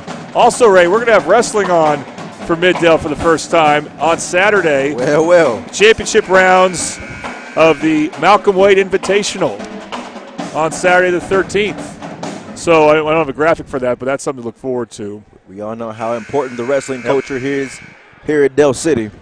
Yeah, they'll be there. Midwest City will be there. Of course, it's at Carl Albert. That's the host team. So, Oh, yeah. but there'll be lots of schools there. So who knows who will be competing in the championship rounds? Correct. And then the next week, the Titan Classic, which will be girls only. But those girls teams include Carl Albert, of course, and Del City. I would love to see a Del City Carl Albert matchup in the Titan Classic, Ray, because they're not going to play in the regular season this year. Yeah, that would. Well, here we go. We'll get back to that one later. Puts it up. It's Mac. Oh, she has just been quiet, and it's a. You talk about problems, Ray. I probably should have mentioned her sooner. Courtney Thompson's a problem right now on the offensive glass. Yes, she is. She's hot. Shelby Thornton does not want to pay too much attention to her because she wants to help out. She wants to roam, but no one else is really boxing her out well. And she has been a beast on the offensive glass. Here we go. Janiyah Fisher to pass it in here to Alyssa Mack. Fisher trying to keep it in bounds. And the ref couldn't got stay. it. It's a tight wire act. Yep. Janiyah Fisher in this second half has definitely made her presence felt coming out of that halftime. Big thing for Del City, not turning the ball over. They've got to be comfortable on offense. Well, Macarthur's getting stingy now. If that type of foul is a good sign for Del City. I mean, you've talked about how fast and quick Layla Mosby is, and she is trying to hound whoever the point guard is. It's Raina Lewis right now for the Eagles. Just hustle, effort, and speed being displayed by Mosby this entire game. Calling those fouls will limit what she can do. Nice catch there. And that's another break. Now it's the Eagles with a bit of a foul advantage, only a small one. But you could see that Lon MacArthur, I believe that was Jesse, came over to double team before the pass was even thrown to Thornton. Pass now in to Thompson, but now it's to Purifoy. Thornton, excuse me. Raina Lewis matched up with Layla. The pass to Howard. She's matched up 1-1 with Jesse. Now goes back to Lewis. Raina Lewis. The pass. Shelby Thornton. Thornton puts it up off the jumper, but it's no good. Off the rim. And that's Thompson fighting for it. One of the best plays we've seen from Raina Lewis, but Thornton probably should try to bank that shot or get it an angle where she can. Oh, whoa. They're looking for it. Yeah, they're looking for it, and I can't blame them. Howard now with the pass to Bryson. Bryson can't control it. Pass down. It's intercepted by Thompson, though. Who tries to find the ball is everywhere. A lot going on in that sequence. As Purifoy got the deflection, then somehow she got hit in the face. Not by the ball. I don't know what happened. I think she might have got hit by a teammate. Might have been some friendly fire there. Perhaps. She doesn't want to go out, though. She's, like I said, the best defensive option on Mac, although that's not the matchup now because Del City, I think, is going zone. Nope. Well, here we go. Yeah, they are going zone. 1-3-1. Janiyah Fisher, she's matched up here with Ariana Bryson. And then the pass. Here we go from the corner for three. It's no good. That was by Zayla Jesse, who's played a lot tonight. Way to track the ball. This goes to what I'm talking about. That pass should never have been thrown. And here we go for three. She's been hot lately. Oh, and she's off that time. Oh, what a play by Thompson. And here we go. It's off the rim, and that ref's going to call it. Thompson is unbelievable for MacArthur. She's not scoring a lot. No one is, of course, but the play she's made on defense, and Del City just is not – it's like they can't see her. They've thrown 2 or 3 passes like as if she wasn't there. Correct. Not to mention she's also 6 foot. So and athletic. And athletic. She can move. Not afraid to rebound and get in there. It's great for the Eagles. She's coming out. Then maybe they can take advantage of that. I know she won't be out for very long. Not at all. Zayla Jesse checks out as well. Mia Curtis is back in, and Purifoy with an effort play, but it goes out of bounds. Yeah, I really like Purifoy on defense. Now she's on Mac. I don't know if that's a matchup, man-to-man matchup or a zone. Pass in there. Pass to May Hughes. She's matched up with Purifoy. Hughes trying to redirect. Gives the ball off to Layla Mosby, who gives it off to Mac. Oh, it's good. Her first points of the half. Hadn't seen that in a while from Mac, but that was a hell of a shot right over Thornton. Alyssa Mack showing no fear, puts it up, and Raina Lewis just misses. A little too short there on the layup. On the size matters. And here we go. This is a matchup right here that's pretty interesting. Shelby Thornton here she goes, comes back, and that's Fisher missing on the three again. Let's see where the ball ends up with the Eagles. Here comes Fisher from behind and puts it up. It is no good from the freshman. Said her name a lot. Oh, it's a lot that's going on down here right now. Here we go. The pass to Howard. The corner three. Boom. It is good from Ariana Bryson. And Del City is going to take their next to last timeout. So we'll take a quick break. And you are watching Mid-Del Basketball on the Oklahoma Sports Network. Where sports is our middle name. We are the Oklahoma Sports Network.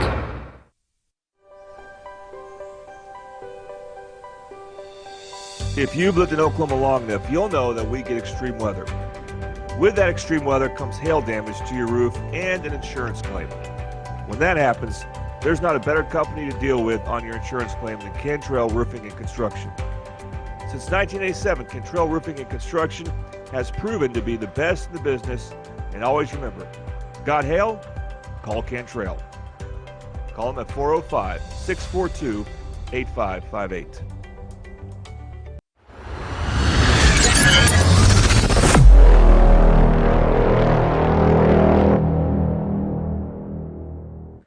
And we are back here live. Ray Mates up, be sitting live with Jordan Ray. You're watching Mid-Del Basketball on the Oklahoma Sports Network. Macarthur Lady Highlanders versus the Del City Lady Eagles. Eagles are up 4, 38-34. Your score, 4:28 to play here in the fourth quarter, which is brought to you by Buffalo Wild Wings. Can't tell you how big this game is. District standings. This is 1 and 3 right now, place-wise. But this is a huge game if you want to get home court advantage in the first round of the playoffs. And my goodness, first weekend, called jump ball, so it's going to stick with Macarthur. By the way, I'm not sure to give player of the game to Ray at this point, but Purifoy made that defensive play that led to the three for Del City, and that was a big shot. It's been a beautiful game. It's been a beautiful game. It's been an ugly game. Yeah. Been a back and forth. A little bit of everything. What we haven't seen is Laud Macarthur make threes. I think that's one of the biggest factors. And if they can heat up with that, that'll be a difference maker for them. Del City's been able to capitalize on a couple of them. Macarthur's not afraid to shoot those threes. Oh, man, tough one on Thornton. Yep. What is that, her second? I believe so. She was vertical, but according to the ref, not vertical enough. That'll bring Mia Curtis to the free throw line. The starter. It can be really hard if you're not used to it to keep your arms straight up, like completely straight. And that's why that foul was called, and Mia Curtis is going to take advantage by making that first of the Toonie Bice House's free throws. Oh, so clutch there. It's Mia Curtis coming in for her squad. Here we go. The pass in to Thompson. Right back to Raina Lewis, who's matched up with the speedster. Okay, no Courtney McCarroll, and this is really interesting. It is. And here we go. Lewis trying to pull her best Courtney McCarroll impression, and yep. It's on Del City. It's on Thompson of Del City. Thompson will come out. That's now 4, so the advantage is back to Macarthur with fouls, and next foul will send Macarthur, unless it's an offensive foul, to the free throw line. Here we go now. Good cut by Mac. That backdoor cut right there was beautiful. And then here we go. If only she could just capitalize on that. And down low, and it's a turnover for the Eagles. Here we go. She finds her. Oh, Thornton. Not tall enough on that one. And Shelby Thornton celebrates because she knows she played a big role in that sequence there. But here we go. It's a Dale City. Deflects it off the Macarthur player. I believe that's Fisher. Janiyah Just Fisher. a great job using her arms. Well, Macarthur keeps looking like they're about to take control of this game. It hasn't happened yet. Going to call foul on Curtis there. And Purifoy and Mia Curtis have a stare down after that. Right there, and here we go. 38-36, 2:59 to play. I'm trying to tell you, I suspect a very interesting last 2 minutes. Here we go. It's Bryson now. Stops her feet, passes it to Lewis, who's matched up with Mosby, Layla Mosby. Go down to Thornton, who's aggressive with Thompson. That's one of the best post-entry passes they've made. They have not gotten the ball to Thornton cleanly very much. And Thornton took no chance of a double team, forcing her to pass it out. She went straight to the baseline, away from any potential double team. Two big ones. Oh, and then that's a miss there on the first one from Shelby Thornton. This Toonie Bice-House's free throws. This is what's going to come down to, Ray. A lot of it's free throws. Both teams are now at 4 fouls. So fouls are going to – there's still going to be some fouls this game. There's going to be some free throws to go with it. And 1 for 1 here for those Toonie Bice-House's free throws. And here we go, the pass out here to Mosby. And she goes to Mack. Mack doubled. Trying to find somewhere to go with the ball. She goes to Old Reliable. And she goes, oh my goodness, again. Taken away one-handed by Shelby Thornton. She had the cut.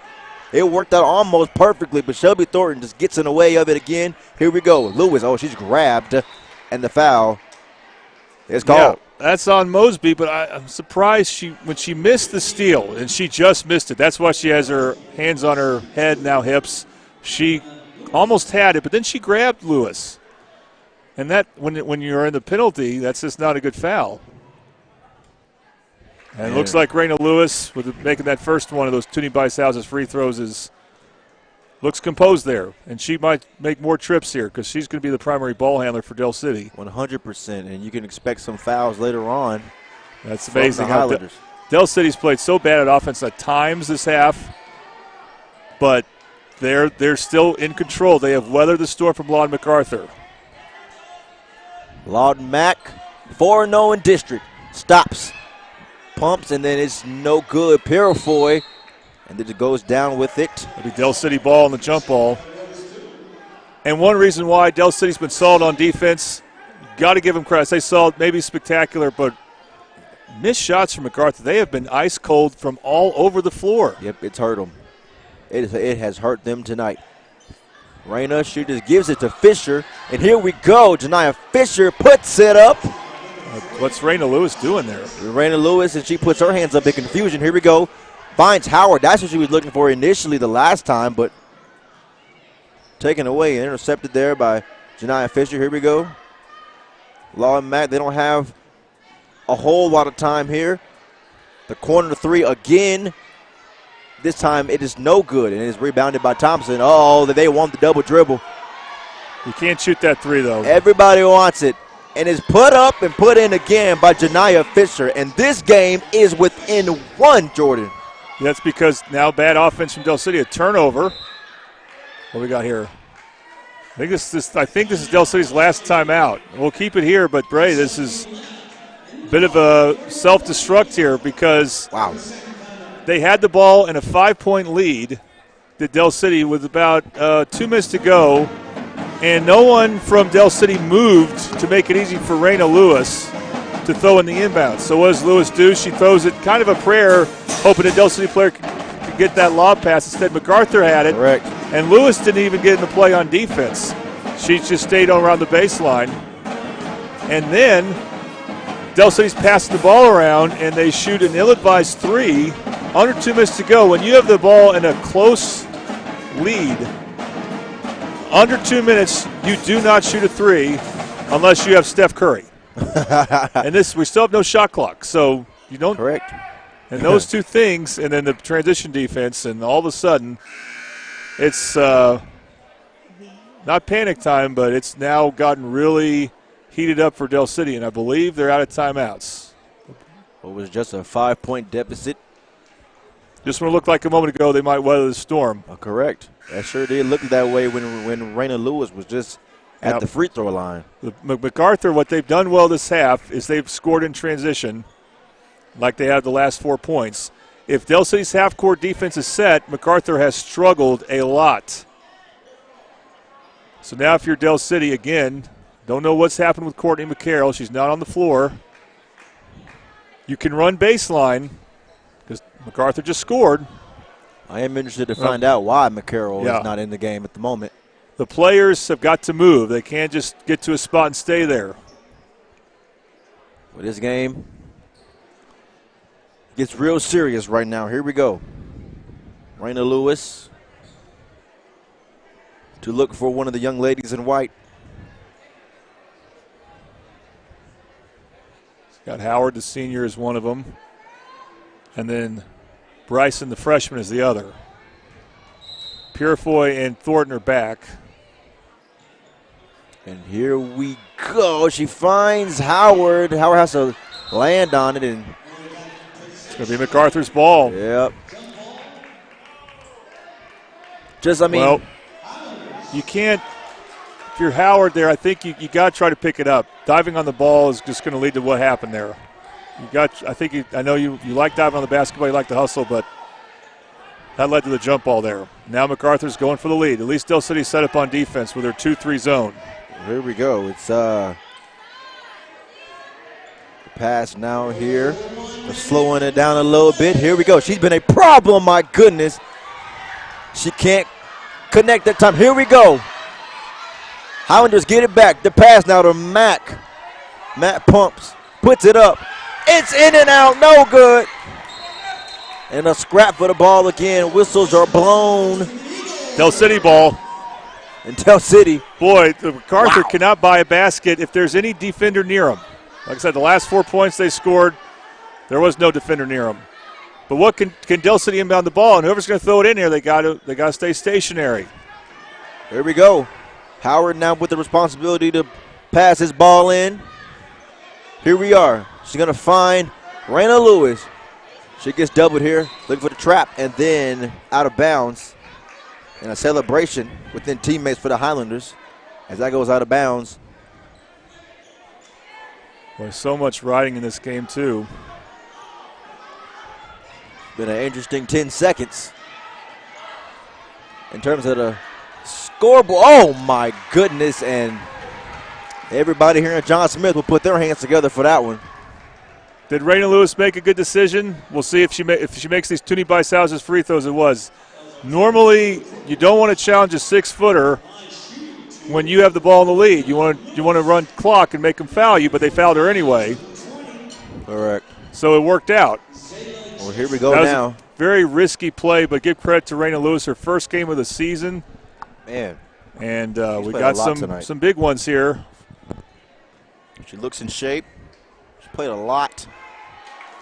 And she misses that first one, and her body language tells the entire story. So MacArthur sends Zayla Jesse back in the left corner now. Thornton's there. Now all the Del City defenders, or soon-to-be defenders, are there in their basket. Oh, man. Oh, here we go. 1 point game. 4-0 in district as the Highlanders, and a timeout will be called. We'll keep it here. So Lod MacArthur on defense here. What are they? On offense here. Right. Will Del City stick with a 2-3 zone? Because you would think that the MacArthur head coach Otis Gentry will be setting up a play against the zone. Although I don't really see, they're not really setting up a play because we're close to the Lod MacArthur bench. They're not setting up a play. He just might be reminding them of what their fundamentals need to be when they play against a 2-3 zone with Shelby Thornton in the middle and how they can get a good shot off. Here we go.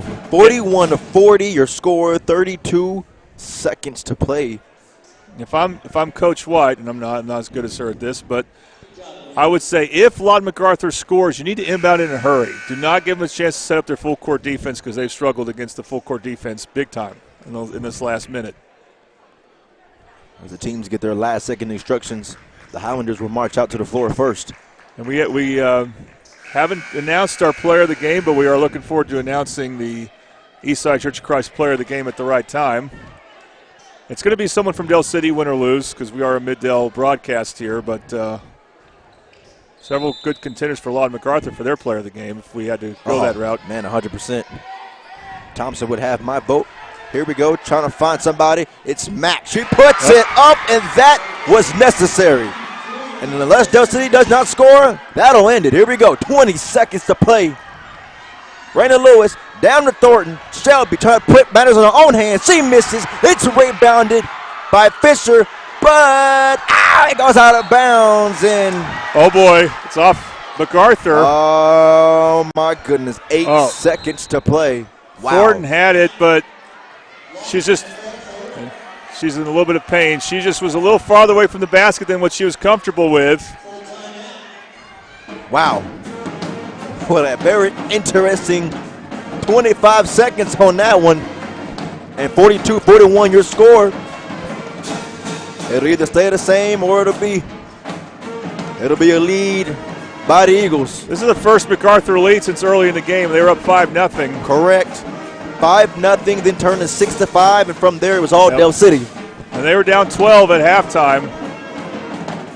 And that was a good, you know what? I mean, I didn't see a clipboard out, so I assume they didn't drop a play, but Coach Gentry called for something that they were comfortable with as Mac just found a good soft spot in that zone and got off a quick shot before Thornton could really contest it. So very great execution for Macarthur. They have struggled in the half court so much. And when they had to come up with something, they did. Can Del City come up with something with 8 seconds to go? All right. Well, I think they're going to try to get into Raina Lewis and just have her go downhill, meaning towards the basket. I would assume so, and I'm pretty sure Coach Gentry knows that as well, the Highlanders head coach. And the 5 come back out for the Eagles and for the Highlanders. Here we go, 8 seconds left. It's going to be interesting. See how this all unfolds. Lewis for both ball squads. You see Thornton post up. They try to throw it to her from there. No, she's going to set a screen. Lewis. And then gets it right back. Raina Lewis. It's no good. They call foul. Oh, my goodness.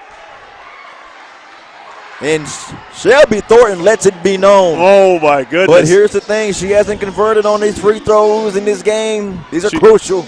She missed her last 2. These are crucial here for Thornton. No one from Del City lined up for the first one. Oh, ties it. Okay, now you don't have to put someone in there because she made it. If she missed it, you probably want someone in offensive rebounding position. She missed it. Tony buys houses, free throws, and another timeout called. Of course, it'll be by Coach Gentry. See where they inbounded. Woo! 42-42 your score. 1 second to play here in the fourth, and a possible overtime. Yep, well, free throws matter, but you really hate to see overtime for Del City. I agree. Because this has not been a good half, and like we've mentioned before, McCarroll is not playing for them. I'll tell you this, they had a good play. Raina Lewis got to the basket, but, you know, she's a smaller player, and Lon MacArthur, they also have their trees. It's a tough foul call. I think it's important for Del City not to foul. But you also don't want to let Lon MacArthur throw a deep pass. Now, wherever they're going to inbound it from, they cannot run sideline or baseline. They adjusted the clock and put 2 seconds on there. Yes. It's a good timeout by Coach Gentry. It was. Give him a chance. Maybe drop something where, you know, do something a certain way. You can draw a foul on Del City because that will be free throws for MacArthur. By the way, so many changes in high school basketball this year, Ray, except for the shot clock that everyone wants. Oh, yeah. I'll be curious to see if we have overtime. What do they do with fouls? I forgot what the rule was there. If you're going to reset and if there's going to be a certain number before you have free throws, it's different than 5. Yes, 100%. It's a good point there. Here we go, 42-42. 2 seconds left. They're going to give it out. Overtime. That'll be it. Overtime is calling our name. That'll be the end of regulation. And when we come back, we will start the overtime between the Eagles and the Highlanders. You are watching Mid-Dub Basketball on the Oklahoma Sports Network.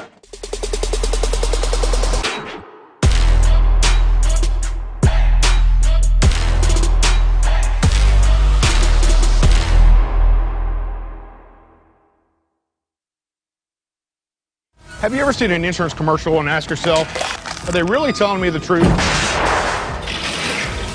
Well, guess what? They're not. Somebody runs a red light and you think all of a sudden their insurance company's going to be all neighborly about it? Insurance companies aren't in the business of saving you money. They're in the business of keeping your money. So remember, save our number in your phone so when tragedy strikes, Call Rob and Will.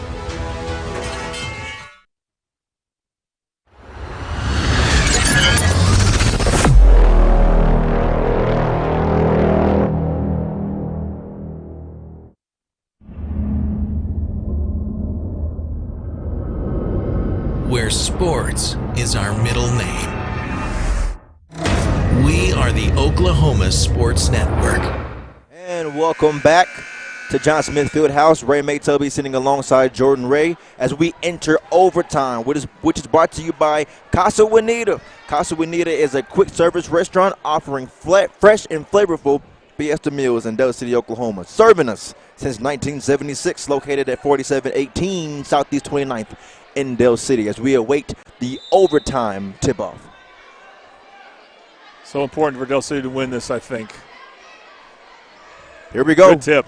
Raina Lewis to start it off here. 5 quarters of basketball. It's 4 minutes here in the overtime. Howard looking to go somewhere. She wanted to go to Thornton, gets the rebound back. Can't make it herself. Thornton, Shelby Thornton, who is the reason why this game is in overtime, puts it in for 2. Can Macarthur have any success against this zone? They scored on their last possession against it.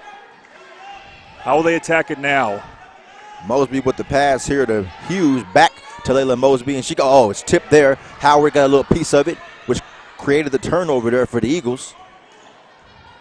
Right back to Lewis, and she knew that Fisher was coming. Adjusted her body real quick. Howard matched up with the speedster. Down low to Thornton, who just aggressively puts it up on the glass. Doesn't convert. Probably too aggressive. Yep. That's why she missed. She finds Fisher, who's had a fantastic second half, and Howard's upset and confused and lost about the foul. Well, you saw the ref motion there. She swung down. As soon as she swung down, that was all the ref needed to call that foul. Well, that'll bring Nia Fisher to the free throw line to get her dose of the Tooney Buy Houses free throws. Tooney Buys Houses. We buy and renovate homes.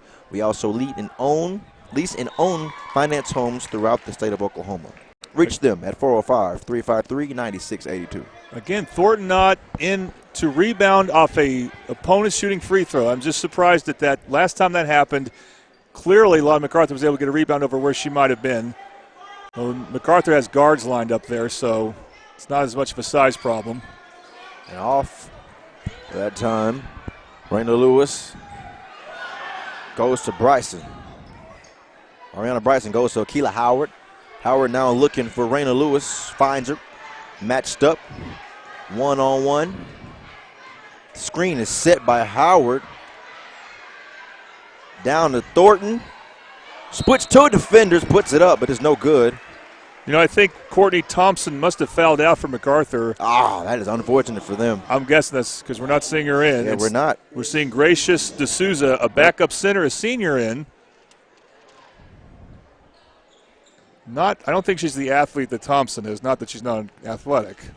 6 foot as well. Yes, and obviously strong. Yep. Good She's got size. a good size to her, but yep. I don't think she moves like Thompson does. And Thornton, they're going to keep trying to go into her. I think Thornton's already done enough for her to be the Del City player of the game.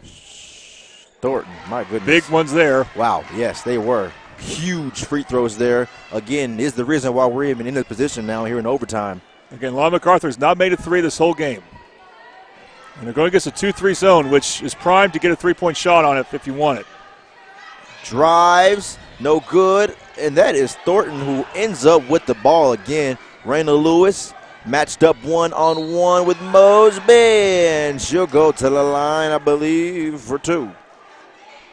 Now, the same problem has resurfaced for Macarthur, and you saw it there. Their best offensive player right now is Alyssa Mackin. And, you know, Thornton did her job. She's tough to shoot over. You can tell Thornton's not 100%. But she has held the line for this Eagle team. And even though she's a junior, she's really the most experienced player on this team along with Howard.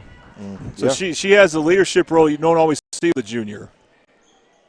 Howard, the only senior on the team. That's why we're real excited about Del City next year. But, of course, they need to make strides this year. So much talent across the board for the Eagles. And they are going to get Sasha Hunt back. I would love to have her this game. Yeah, she's an issue. Those girls together. Oh, here we go. Nice. And here we go. Oh, Mosby can't hit. That would have been a very, very, very useful shot there. Here we go. Howard splits the defenders, passes it to Purifoy, who jumps up and gets it. Here we go. Bryson now trying to find somebody. She finds Lewis. No surprise there. Matched up 1-on-1 with Layla Mosby. Just take care of the ball for Del City. 1:35 to play. Screen set by Howard. Creates a new matchup. And here we go. Sasha Hunt puts it up. It's no good. Finds a way to keep it alive. And it's 5-on-4 right now. Let's see if the Highlanders can capitalize, and they cannot. Another turnover there.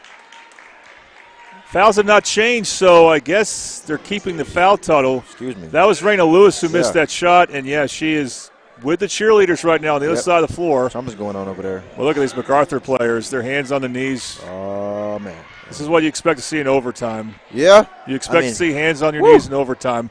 And these Macarthur players, they play really hard on defense. They're going to go smaller as Macarthur. Not real small because they still have Mack in. We're going to take what's going on with Lewis? Take a look at Raina Lewis. And she probably, again, she's probably did not need to attack there. Oh, man. And now she's going to come out for her. It's going to be replaced by a freshman. Yeah. I'm curious to find out later on why we haven't said Courtney McCarroll's name since the third quarter. But maybe an injury. Could be. Olden's going to come in as well. We haven't said her name, the sophomore guard. We haven't said her name because she hasn't been in. Yep. Boy, Del City going really fresh here. Inexperienced players for this game. Correct. And young. And Macarthur's made it a one-score game with that free throw, as Fisher has been really good for him for most of this game. Boy, this is a tough lineup to have out when you know you're going to see a lot of pressure. Here we go. Convert on those, and Coach Mariah White says, no, ma'am. And here comes Smithers in. Yep. More of a guard than Thompson. Smithers, the younger sister of one of Del City's finest, A.J. Smithers. Very good basketball player here a couple years ago. Howard stops her feet. Smithers finds a way to get the ball to Howard. Oh, it's going to be good by May Hughes. That ties the game again. Oh, my. Here we go. It's all going bad for the Eagles now, and just like that, they take the lead. It's all falling apart right now. Eagles. Reynolds going to have to suck it up and come back in. That was such a big injury. Yeah. You're so limited with guards, and that's the problem for the Del City. No McCarroll. Sasha Hunt's not ready to come back in, to play yet. So you got to rely on Raina Lewis a lot, and just the lack of ball handlers. That when you saw her get hurt, you're like, who's going to handle the ball for Del City? And look at what happened. That's the problem. They just don't have the guards they need to handle pressure. Interesting to see how these last 55 seconds will go. If you're a Del City Eagles fan, if you're a Highlanders fan, that was beautiful. Yeah, they did what they had to do. They forced turnovers and got easy shots because, again, they were not scoring against Del City's zone this fourth quarter. It's probably started playing it sometime in the third. So they had to pressure. That's why you don't want to foul. This all started when they fouled Fisher because that gives a team a chance to score and set up their pressure. Here we go now. 49-47 your score. 55 seconds to play. The Highlanders have the lead.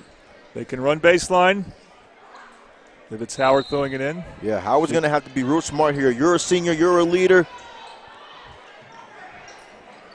And that is well unfortunate. It was tipped there, I believe, by Janiyah Fisher. That gives them another opportunity. Here we go. 50 seconds to play. Now you need to go man. They're going to, of course, take time off this clock. Milk it. Matched up with who's back in the game. Raina Lewis. Fisher. And she runs into it right off the shin. Fisher's had a good game, but she should have passed out to Jessie there. She tried to do a little too much. But fortunately for Macarthur, it was off Del City. Janerica Thompson checks back in. And you try to get a steal for the Eagles. Here we go. The pass now to Fisher. Fisher milking that clock, doing what she can. They want to foul her. Oh, man. Imagine that. Here we go. Yep. And that is what you expected to happen real soon, and she'll go to the line, and we'll see how effective she can be up there. Janiyah Fisher I'm talking about for a pair of Toonie Buys Houses free throws. She made her last two. She's tired. She did. Obviously, she's going to be tired when she run around so much. Yep. Big one there. That makes it a 3-point ball game. A 3 needed to tie it for the Eagles. And we'll see here.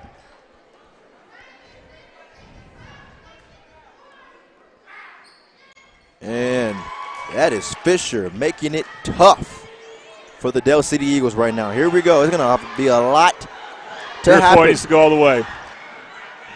The pass now, trying to find some. Oh, it's off the fingertips of.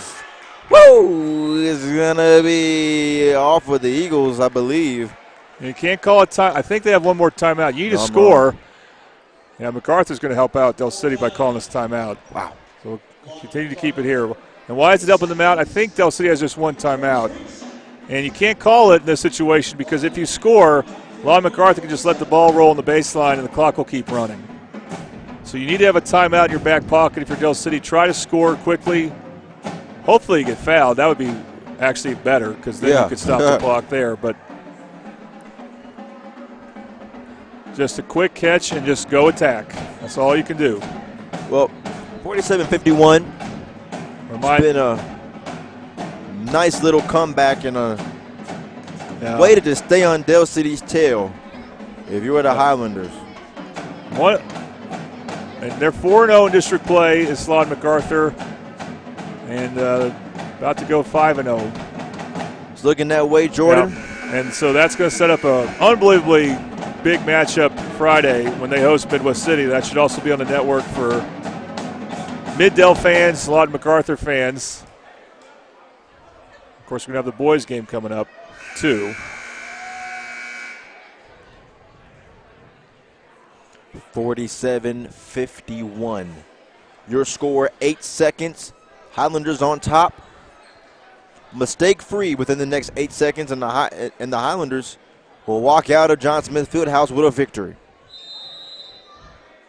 Oh, Thompson's not fouled out. Well, they didn't need her to win. Howard looking for somewhere to go. She goes to Shelby. Shelby just going to put it up. Too strong, my goodness. She gives it to Miss Terry, the photographer. They're on the baseline. Well, she needed to get to the basket, though. That was not her spot. 100%. 3 seconds left. I'm going to look to foul, but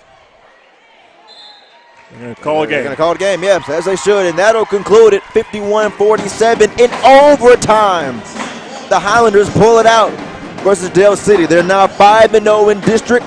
They haven't played a game since December 15th, and they shook off some rust here tonight. Got a wake-up call. It was one heck of a ball game, and Jordan will be down on the field, on the floor, hopefully maybe with Coach White. Well, we'll keep it up here because of the nature of the game. Plus, they're going to try to get the boys' game started quickly. So, yeah. But, man, what a game. And huge win for Macarthur. So, Dale City, you have to think about the rematches now. The rematch with Midwest City later this month, which will be right here. And then they're going to go live Macarthur, I believe, February 5th. But between now and then, they need to take care of business. They need the Titan Classic coming up next week. It won't help them with seeding, of course, because that's not how they do seeding now. But it will help them with, getting Sasha Hunt hopefully warmed up here and help them go on a stretch run. They need better guard play going forward, and Sasha Hunt will hopefully help them with that. So, by the way, our Eastside Church of Christ player of the game, no doubt has to be for Dale City, Shelby Thornton. Yep. Eastside Church of Christ. The Eastside Church of Christ in Midwest City believes in loving Jesus by loving their neighbors. They invite you to join them Sunday mornings at 9 a.m. for Bible class with song and praise beginning at 10 a.m.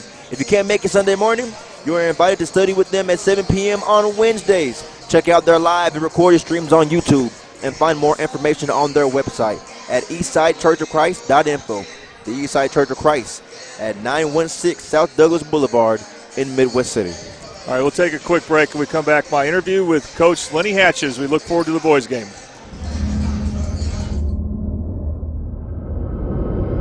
Where sports is our middle name.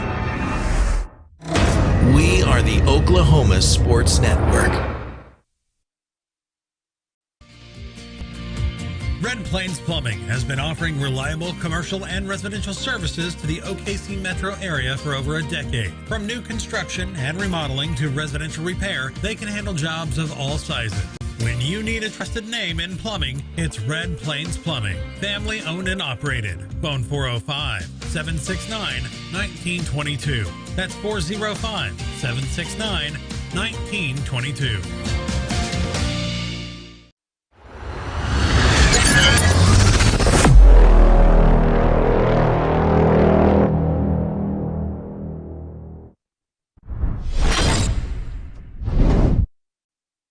And I'm happy joined by Dell City boys basketball coach Lenny Hatchett. All right, Coach, since we last saw your team against Midwest City, you played in 2 tournaments, and you've played a lot of really good competition. What are some things that you learned about your team, and how are playing these tournaments good for your team? I think we've learned that, we can't dig holes for ourselves against these really good teams, and we've done that in both tournaments. But what we also saw is that our kids don't have no quit. I mean, we came back against Mustang, had a great run against Carl Albert and had it tied with about 1:40 left, and gave up a 3 to a kid that I think it was only 3 he hit in the game. But I really like defensively what we're doing is causing a lot of people problems, and we're sticking around in the game, and these kids got a lot of fight in them. And I think these past 2 tournaments just kind of prove that we can only get better from here. All those teams that we lost to, except for Carl Albert, aren't in 5A. They're all 6A teams. And, we'll grow from it. We'll learn from it and get better. And I may have already asked you about this earlier, but now that you've played all of your tournaments this year, and because of district play, losing the tournament games obviously does not impact you all when it comes to playoff seeding.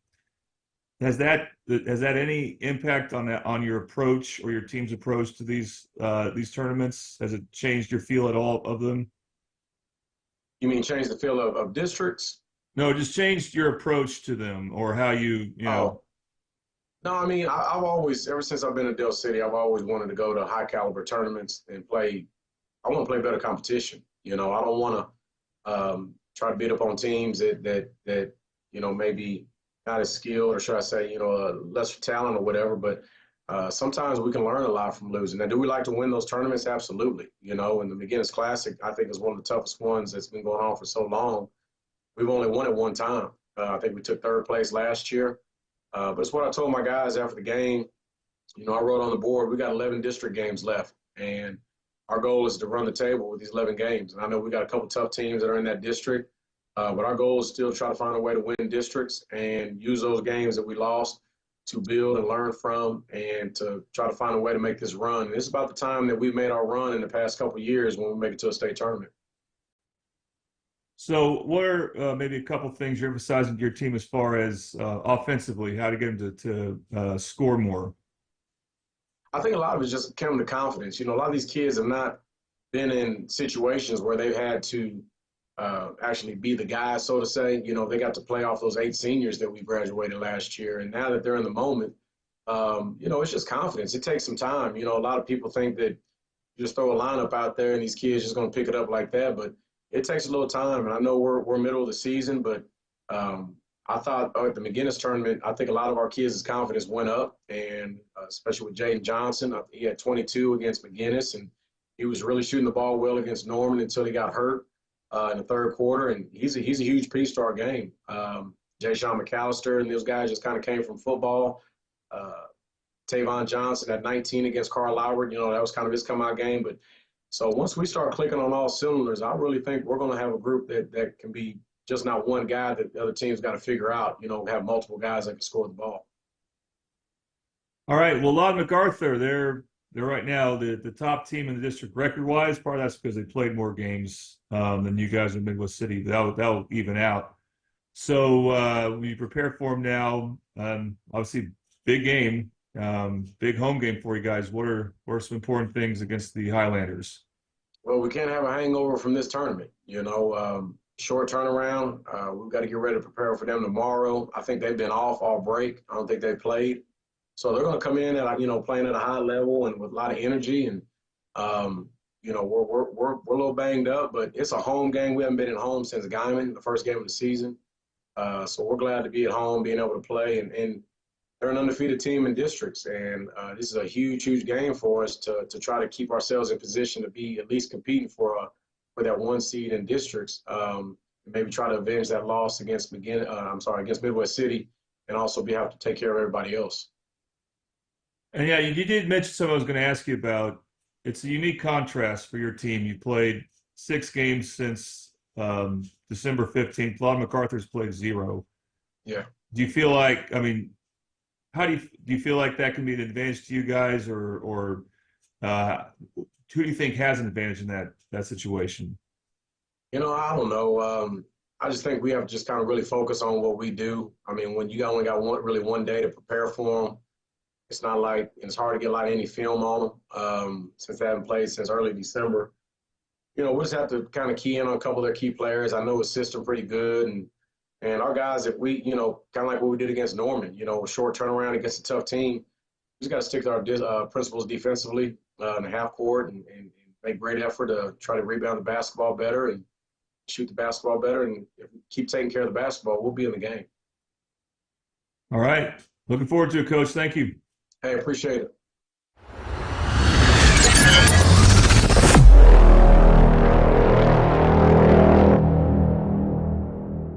And welcome back to John Smith Fieldhouse, home of the Del City Eagles. I am Ray Maytubby alongside Jordan Ray. For those of you just joining us, we're about to get things started with our starting lineups, which is brought to you by Dynamic Health. At Dynamic Health Clinic, Dr. Kaufman specializes in athletic injuries and is able to get athletes back in action very quickly using a system called Advanced Muscle Integration. Play better and recover faster at Dynamic Health Clinic. If you want.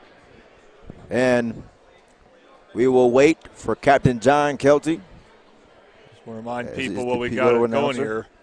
Del City boys 2-1 in district play. Macarthur 4-0. Actually, maybe 5-0. I may have missaid their because they've gotten more games in district games. I know that. And I think it's by 2. So I think they're 5-0 in district play.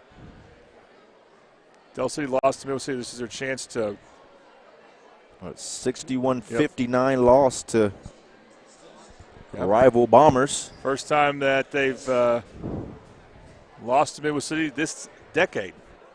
You have to go back to February 2019. And then they snapped their winning streak against Carl Albert got snapped in the Mustang tournament. But the Mustang tournament and the Bishop McGinnis tournament that they were in, talking about Del City, has served them well. They went 1-2 in all their tournaments. We got starting lineups now, but really good competition. The girls' game earlier this evening. Good evening and welcome to the Del City High School's John Smith Fieldhouse for tonight's final game between the Highlanders of Lawton Macarthur High School and your Del City Fighting Eagles. And now for team introductions. First, the Highlanders of Lawton Mac. Number 2, Garrett Herring. Number 3, Tykael Taylor. Number 4, Javal Coleman. Number 12, Brennan Malone. And number 23, Keon Brown. The head coach, Marco Gagliardi. Assistant coaches, Graydon Bulig and Maurice Horton.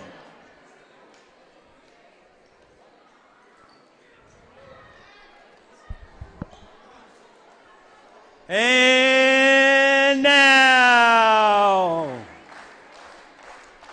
let's meet your defending state champion, Del City Fighting Eagles. At guard, number 3, senior Kentrell Thurston. At guard, number 4, junior Demarion Turner. At forward, junior number 10, Jayshawn McAllister. And at guard, number 22, junior Jaden Johnson. And at forward, junior number 33, Landon Sanders. Action. Assistant coaches, Tommy Griffin, Tyler Williams, Andre Hurd.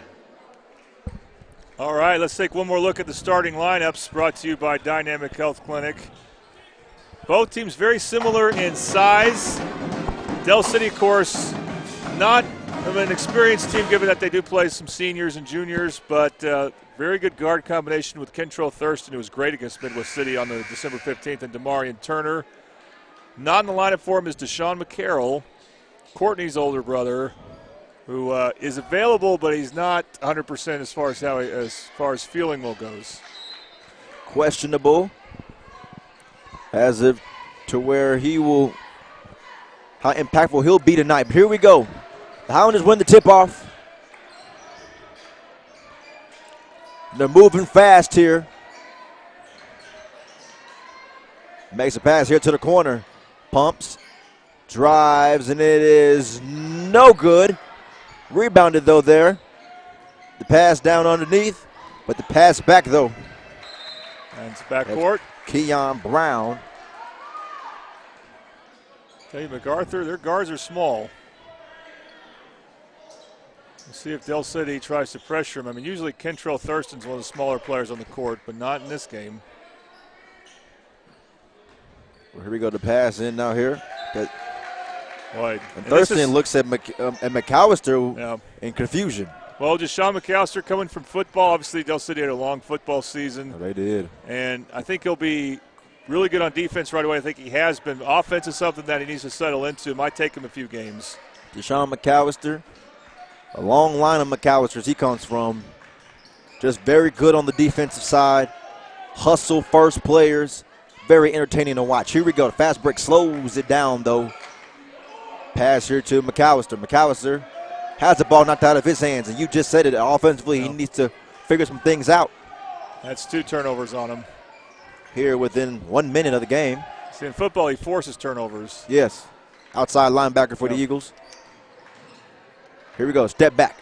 It's no good there by Coleman. Sanders has ball in a couple of rebound opportunities. Del City gets this anyway. And here we go. Puts it up. No good. That's Jaden Johnson. Now, I believe, and I'm not 100% sure about this, Ray, but Jaden Johnson's also coming from football. Does that sound right? This one I wouldn't know. Okay. I thought I heard he was. I'm sorry I don't have a better idea of that, but he might start to become the go-to guy for Del City on offense, the guy that attacks a lot. As you see these Toonie Bice House's free throws. Very aggressive the way he attacks the rim, and you like to see it. Del City has had some guys like that in the past during some of those majestic championship runs. And here we go. Pass out to the corner. And right back here now. There's a lot of ball movement going on here from Lawton Mack. It's a foul, though. Reaching on Sanders. Yep, the foul will be called by Sanders, the junior, listed at 6'5". It's a very good matchup with him and Brendan Malone, the lone big guy that starts for Macarthur. Here we go, and that's out of bounds on the Highlanders. Well, no, I'm wrong.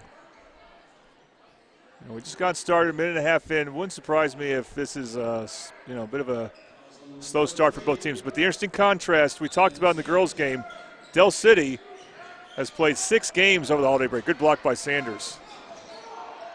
Scrap for the ball right now. And the ref will just throw his thumbs up.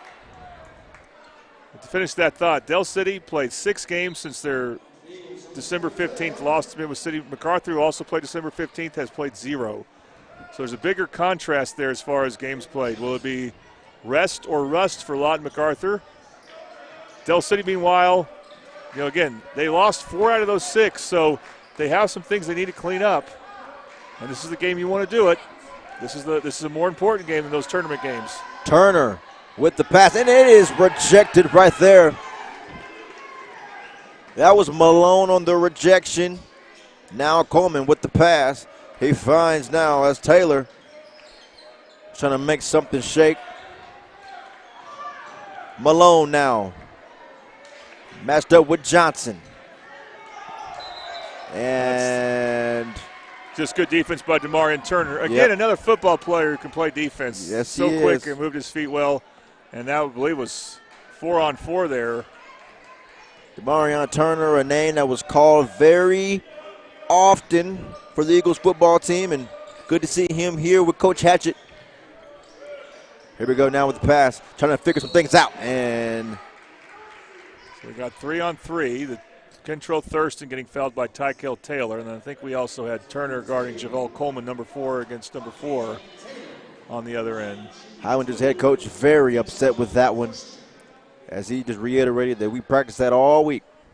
Well, Kentrell Thurston is a Del City player who did not play football, and he was the leader of this team during those early practices. So he's someone who needs to, rise to the occasion at times on offense for him. And here we go, the three-pointer. And it is no good that time. Whistle's blown.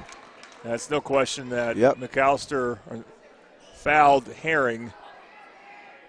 Shooting a 3, just a really bad foul, and that's just where you're really aggressive on defense, which is great, but you got to know how to do it and how not to be aggressive. When you close out a three-point shooter, you don't want to go straight at him. And the Toonie Buys House's free throws. It's good right there from Garrett Herring, the senior, 5'8" guard. Converts on his first one. The second, he converts as well. Ties the game. Was a three-pointer for anyone who missed it, so he'll get a third. That was a set play for him, too. They were looking for him to get that shot off. Can't convert on the third one. DeMarion Turner just showed how much the weight room and squats help. He just got up there.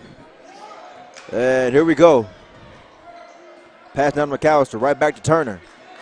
Some good chemistry there. Pass down to McAllister. Here we go. Three-pointer. It's no good. That was Johnson. Tavon Johnson. Yeah. For 3. Oh, he misses that time again. And that was Herring. Jay Sean McAllister. Here we go. The pass for 3. The corner.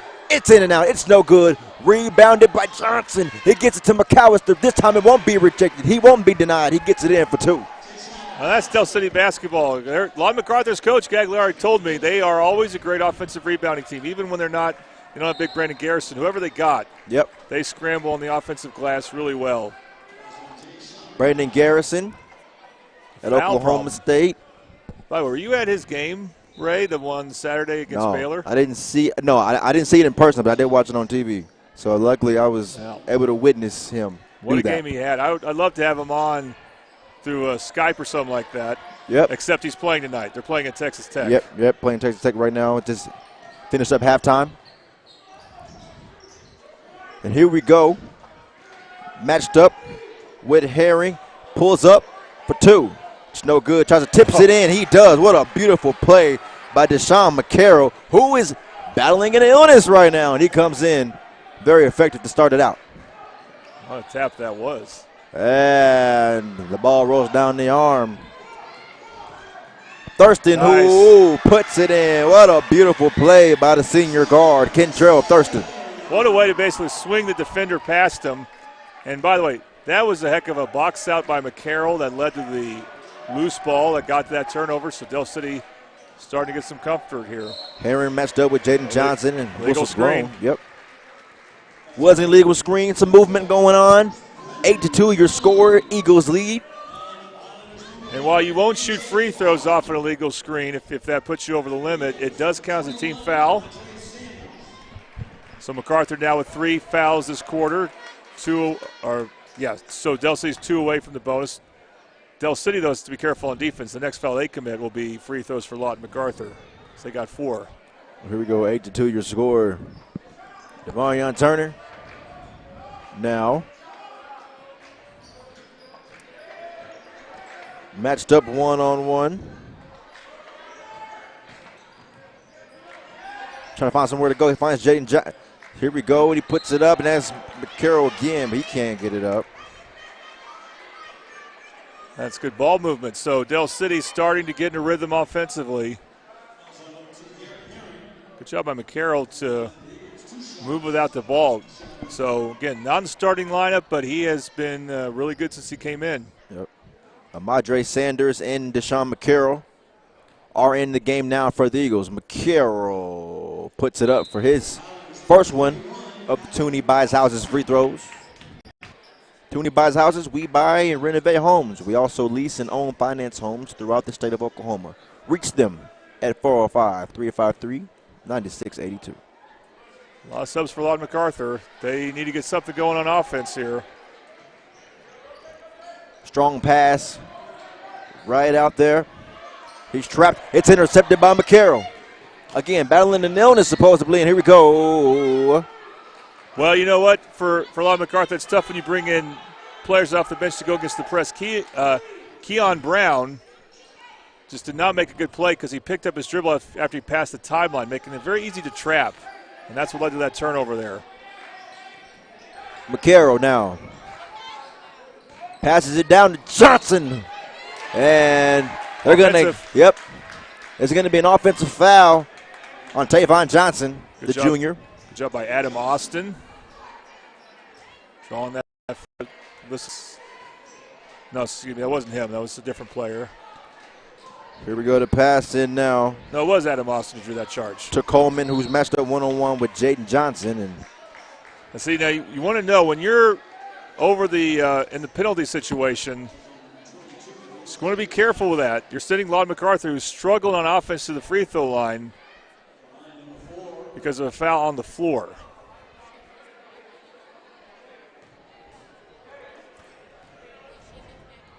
Coleman now.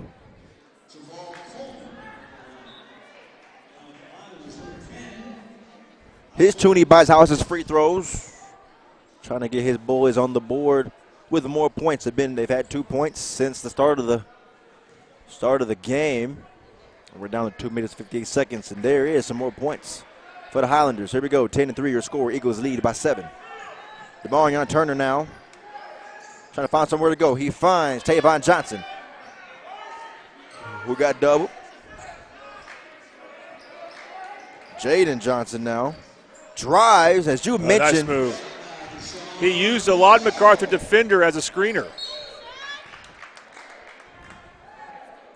Beautiful, strong, and aggressive. Keep in mind, Del City lost 2 out of 3 at the Mustang tournament. Lost 2 out of 3 Bishop against, but these were against Carl Albert and 3 6A teams. So they have been battle tested. Yes, that is the word, battle tested. Won't be an easy gimmick here tonight for the Macarthur Highlanders. And a beautiful shot there by Taylor, the Maybe sophomore. The first field goal. That's the first field goal for Mark. Correct. You are. That is the first field goal made within the game for the Highlanders. Here we go. And he misses that time. That's Taylor again. Recovered by Jaden Johnson. He's trapped, and then the ball goes out of bounds. Eagles fans, of course, learning that it was on the Highlanders. Yeah, I don't think a lot of Macarthur likes these baskets. The girls struggled to shoot. They still managed to pull out a win. But the boys also, I mean, that was one of the first transition opportunities, and they couldn't collect on it. Here goes Kentrell Thurston. Matched up with another number 3. That's Taylor. McCarroll now to Tavon Johnson. Johnson, a big man that can move. Whistles are blown. Foul away from the call. McCarroll quickly left the floor, but I think he needs to shoot free throws. He's coming back. They may have to throw something away, like a little piece of equipment. Yeah, he's shooting free throws. It's his second time being up there. These free throws brought to you by Tooney Buys Houses. And McCarroll banks in the first one. As we await his second, 13-5 your score here in Del City, Oklahoma. And he gets the second. Now Del City can set up their press. And they got a sub. Yep. A.J. Vaughn. Well, they're going to bring in Brown. No, not Brown, sorry. That's Kamari Williams for Del City. See how the trap goes here. Yep, A.J. Vaughn passes in to Alton Thomas and right back to Vaughn. And he is matched up very aggressively. And, hell, what a shot there by Alton Thomas. The instant replay brought to you by Super Subs. What a beautiful shot by Thomas there. That was a bit of an ugly play for Macarthur, but it worked. Yeah. Looked like they're about to come into travel. And, oh, man, and that's Adam Austin. He's confused. Yeah, but I got to say, this Tavon Johnson, I mean, he can be a freight train. Oh, man. Unfortunately, he's hurt right now. He's got to go shoot free throws. Man, a big man that can move. And he is aggressive on offense. Yes, he is. Wouldn't be surprised if he gets the crunch time minutes if Del City, if it's a close game. He's listed at 6'4", junior forward. Now I'm pretty sure he plays defensive lineman for football. Yes, he does. So you can see he has that body. But also, like you expect to see from a defensive lineman, he can move. He can move. There you go. Good feet. That's where it starts with every athlete. It's your feet. Can't move your feet. We don't want you. That's anywhere. And he can hit free throws. That's a bonus. 2 for 2. And here we go. 16-7 your score. Finds a man real quick. Oh.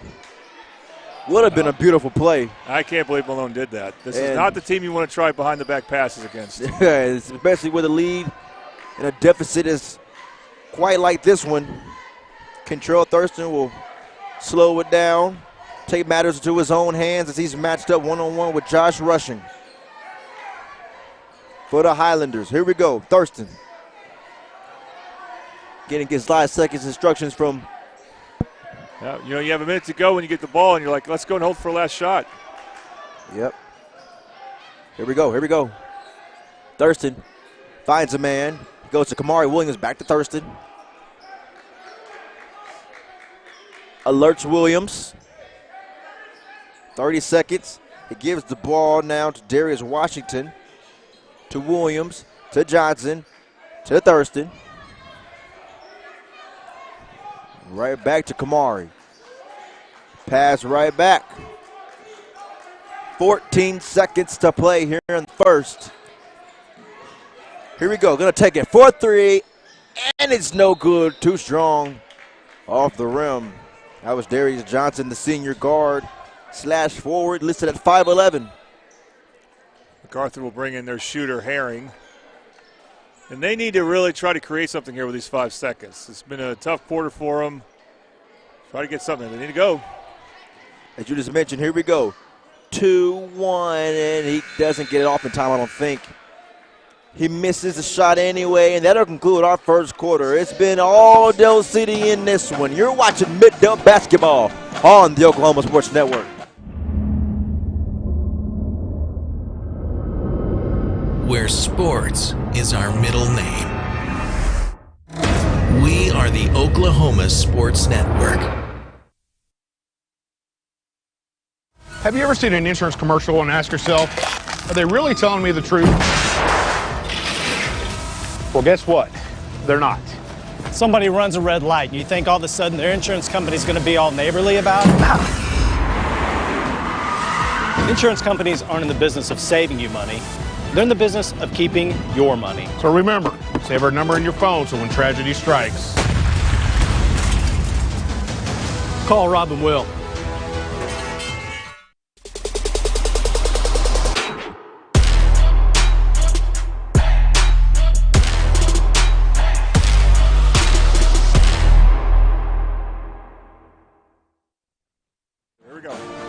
We are back here live from Del City, Oklahoma, John Smith Fieldhouse. For those of you just joining us, I am Ray Maytubby alongside Jordan Ray as we enter this second quarter, which is brought to you by Rose State College. Saving money on college is easy at Rose State.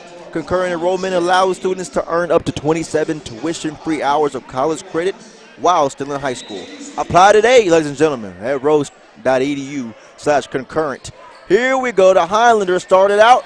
It's been a real aggressive right there. The pass now to Jaden Johnson. And good recovery by Lon Macarthur. We show you the standings real quick there, Ray. Macarthur's 5-0. So the girls' team won earlier. They're 6-0. I lost track of that. My goodness. Boys' team looking to go 6-0 as well. Correct. Del City hoping to catch up. Del City, of course, is not playing tonight as their game got canceled. Weather delay. Well, excuse me.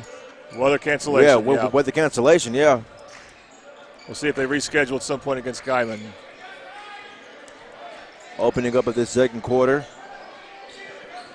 We haven't seen Sanders since early in the first quarter. He's back in the game, Landon Sanders. Macarthur really tightened up there on defense. That was some of the most uncomfortable I've seen Del City on offense. But there was a foul called, so they couldn't finish that, at least not finish it yet. But, again, Del City, they're looking to catch up to Midwest City, who they get a rematch against, and Macarthur. So it's a big game for them. Jaden Johnson with the pass. Back. Oh, my goodness. Rejected again by Malone. He can get up there and put up, rebounded, fouled. That's what I call a pogo stick block by Malone. Yes, literally. Because I didn't think he was going to block it. He made up ground quickly, and now he's going to go to the free throw line. Yep. Brandon Malone has 2 blocks tonight. Well, you know, Lon Macarthur, they're 5-0 in district for a reason. They also are rusty. That's probably one of the problems they've had. As coach, they missed that free throw. But as Coach Gagliardi has told me, there's no simulation for an actual game. You can scrimmage a lot. It's just not the same thing, especially when you go to a place you're not used to. 100%. This is different, a different atmosphere, different territory by far for Lawton Mack. Unusual to see Del City give up a rebound from this free throw, but they did, and they picked up another foul because of it. Can't capitalize too well on those. Was Brendan Malone. He passes the ball here to Taylor. He's been everywhere. Malone right back to Taylor. Finds a lane, and he gets it in. That's Taylor again. They call it charge. Whoa. I'm surprised. I think that was Williams who drew the charge for Del City. Give him credit. I thought he got there a little late. Kamari Williams drawing the charge. Taylor committed the charge, so a foul on him for Macarthur. Here we go. Pass now. He's trying to find somewhere to go. It's Sanders. He passes over there to Washington. Right back into the turnover, though. The Highlanders now making a run. It's Coleman. Slows it down. Finds a man. Right back to Herring. Herring puts it up. It's no good. The rebound by Landon Sanders. Slows it down now. That's Darius Washington with the pass to Jaden Johnson. Now with Thurston. Back to Johnson. Johnson for three. It's no good. Too strong off the glass.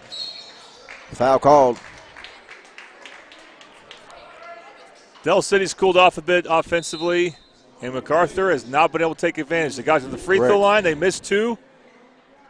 Then it looked like they were going to get an and one, but they ended up getting called for a charge. So the Highlanders figure out how to score. Here we go now. Garrett Herring with the pass. It's Coleman. And he puts it up.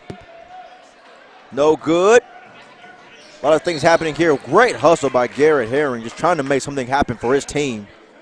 Yeah. It was a track meet between him and Kentrell Thurston on that one. He showed some speed there. McAllister probably threw it a little too, not straightforward. He needed to throw it more towards Thurston's right. And that allowed Herring to disrupt the play. Here we go. Turner passes it in to McAllister, who bobbles it and almost loses the ball. And he got slapped. Yep. Again, the fouls are piling up. And we're not sure, we don't really keep track of individual fouls here, who's in foul trouble. But you just see one of their starters, Tycho Taylor, come off. He might be in foul trouble because of that. Well, here we go now. Kentrell Thurston with the pass to Demarion Turner. Turner finds Johnson. Johnson right back to Thurston. He's looking for McAllister. Back to Thurston. Finds Sanders down low. Sanders. Here we go, Turner in the corner. Thought about it. Down low, but it's taken away. Intercepted here by the Highlanders. Already had 6 fouls and no points this quarter. And that, oh my goodness, no good. Wow. Still no points. Not capitalizing. That's Keon Brown. They needed that one. Here we go, McAllister. The pass to Turner. Got Thurston. And a floater, but it's no good. Has the opportunity to do it again. That time, Kentrell Thurston puts it in to increase the lead. It doesn't matter if they're a smaller guard or a big man. Del City will capitalize on offensive rebounds from time to time. Every game, you can count on it. Here we go. The pass, the three. It's no good. Too strong there for Alton Thomas.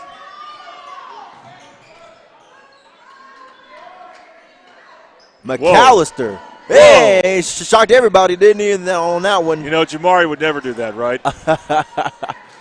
Jamari McAllister, older brother of Deshaun.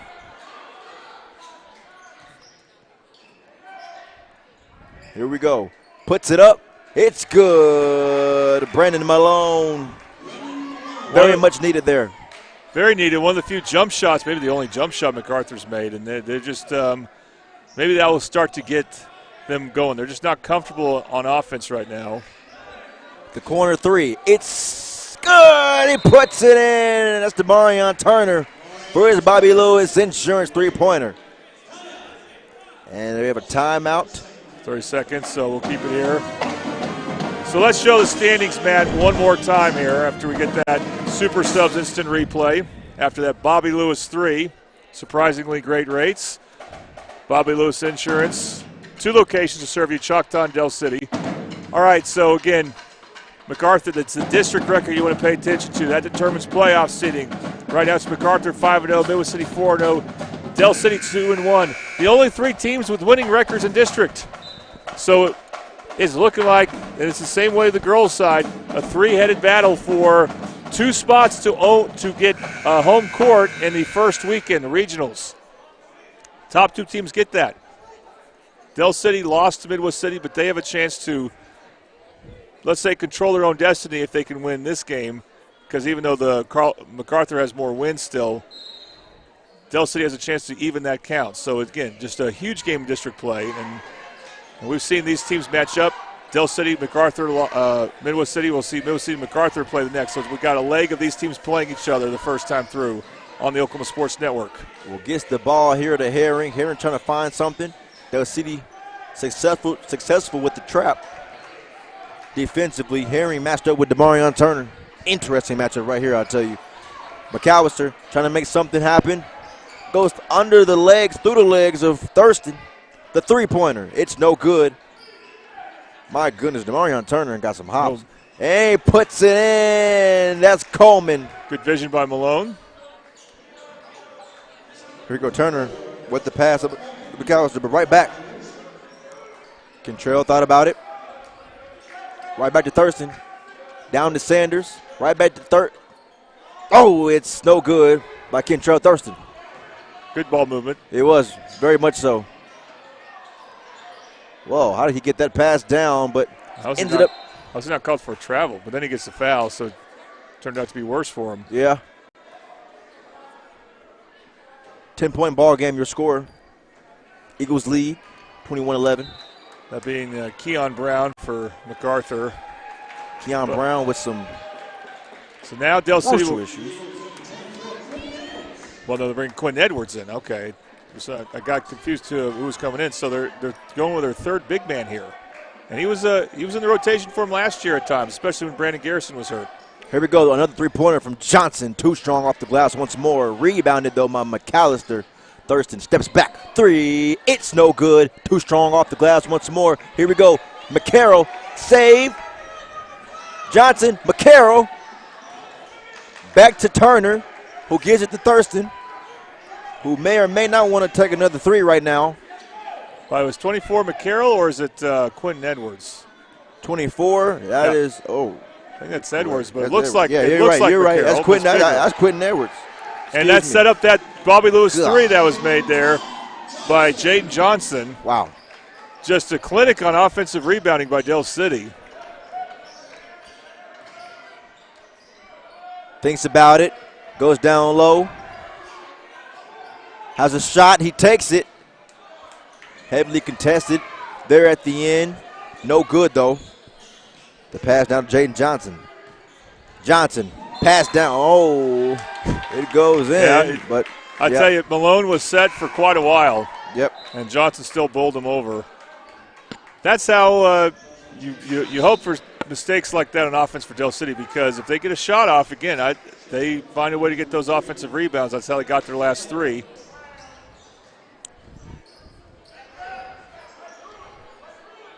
It's Taylor and Keon Brown have an exchange of passes with each other. We saw Jaden Johnson ask for a sub. Here we go. Right back to Malone. Malone now. The pass over to. Oh, man. Oh, my goodness. And Keon Brown. No, he bobbled it. There's no question that's a travel, but he has his hands up like.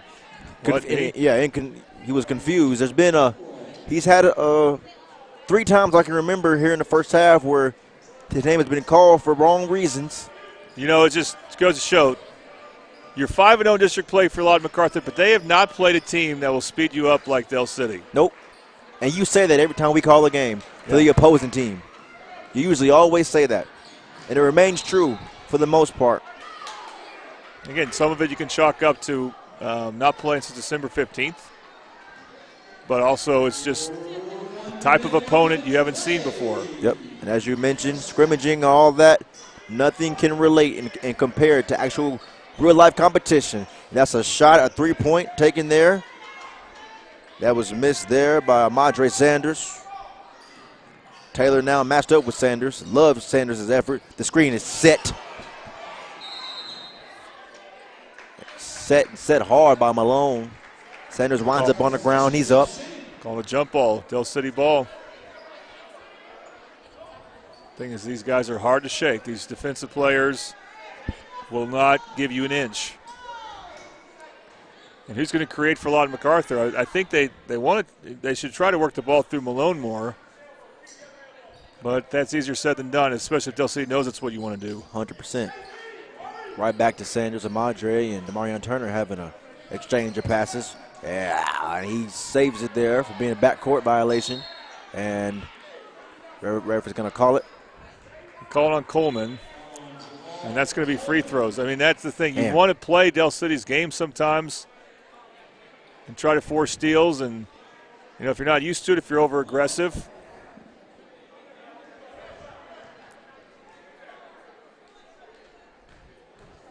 and create fouls like that where you're sitting to the free throw line, 30 feet away from the basket. Madre Sanders misses his first free throw. Free throws, which is, again, brought to you by Tooney Buys Houses, We've mentioned them more than the players themselves this evening, as there's been a lot of free throws here tonight from both games.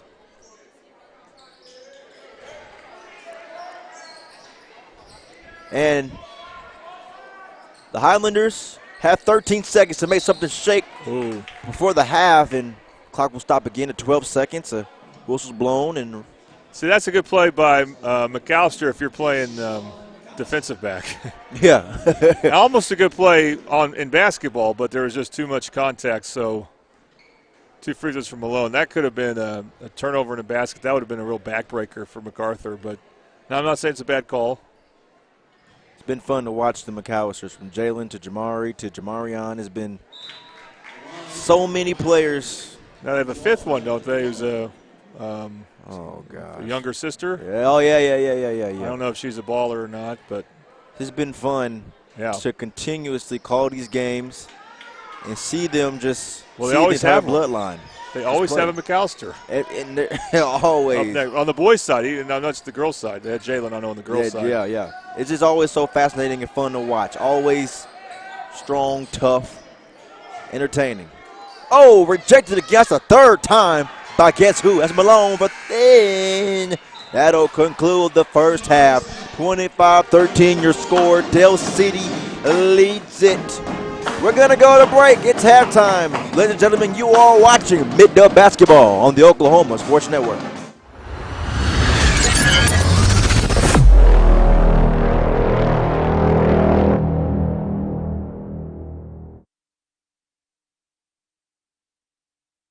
College is more than just going to class. College is a journey. It's meeting new people and making new friendships that will last a lifetime. It's learning from professors who care about you and your success, and finding out it can be really fun and rewarding. It's discovering that thing you want to do for the rest of your life.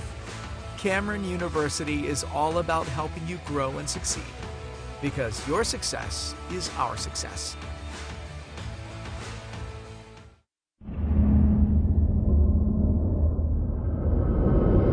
Where sports is our middle name.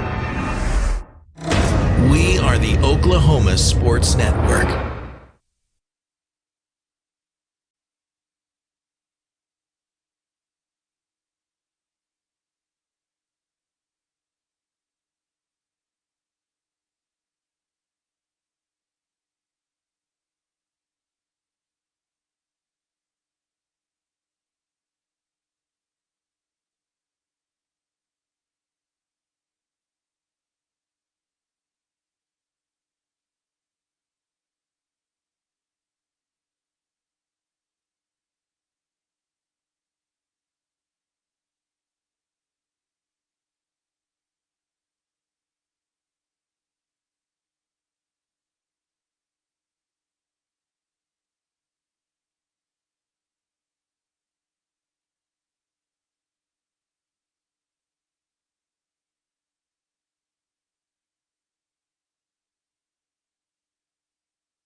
And we're back live here from John Smith Fieldhouse, live from Delta City, Oklahoma.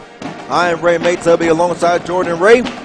As we just completed the first half, gone through halftime, and now we are ready for a second half of action. Jordan, the Highlanders, it was a bit of a struggle in that first half. As we all know, they haven't played a game in about a month since December 15th, and the Eagles are coming off a tournament play. So, if you're in the situation of the Highlanders, what can they do better in this second half? They have to find some way of getting organized on offense and finding what is their identity on offense that works against Del City. What type of shots can you get? So, again, being this rusty, not playing since December 15th, that it will affect your offense a lot of times more than your defense. Agreed. And just like that, the half starts. Nice cut, and down he. Oh, you got to finish those. He has an opportunity. Can't do it again. This time, though, the Eagles wind up with, I believe, Malone. Very aggressive ball player.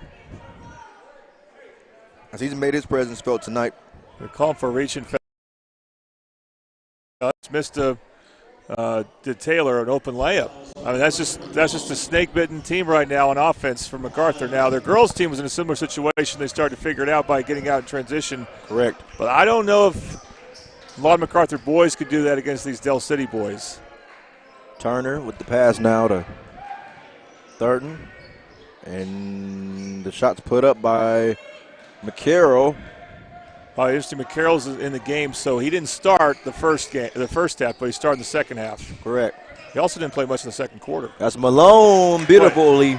Well, I say this or late in the second quarter. They need to go through him. He needs to get touches. He's made two good things happen on offense. Unfortunately, one of them was a missed layup by his teammate. But otherwise, he's made plays. Beautifully put that in. That's Another my goodness. He's matched up one-on-one with Sanders, and he's had his number tonight. See, Sanders, he doesn't even look for a shot much. He wouldn't look to shoot that unless he thought he was open. Correct. And against other players, he probably would be open. But Malone has that athleticism where he can change that. And that is McCarroll as he attacks the rim. Looked very, very familiar, saying that last name and attacking the rim. Well, it's interesting. He wasn't in the starting lineup like he normally is. And it's just because he wasn't feeling well. Right. Almost commits a foul there. And I think they are going to call a foul on him. Got there a little late. And then he played really good at the end of the first quarter and didn't play much in the second quarter, if at all. And now he's starting the third quarter. So it's an interesting type of rotation there. As Macarthur steps out of bounds. So again, the Del City press making things happen, as they're going to say that Coleman was out. There's been a lot going on here in this third quarter already, which is brought to you by Casa Juanita. Casa Juanita is a quick service restaurant offering fresh and flavorful fiesta meals in Del City, Oklahoma since 1976. Here we go with tip. Our producer, Matt, and our production assistant, Bernie, they and I ate there earlier today, and it was awesome. It's a Del City staple. Located at 4718 Southeast 29th in Del City, Oklahoma. Here we go, Turner now. Pass to Thurston, who's matched up with Herring. Johnson, back to Thurston. And that just goes out of bounds. Off the shoe, I believe, of Taylor.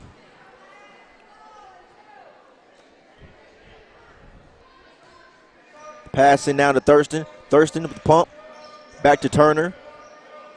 Thinks about it, and he passes it to McCarroll. Back to Demarion Turner now. And he gives it to Jaden Johnson.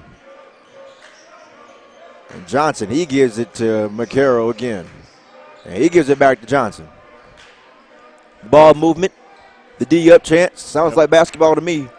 Macarthur going zone.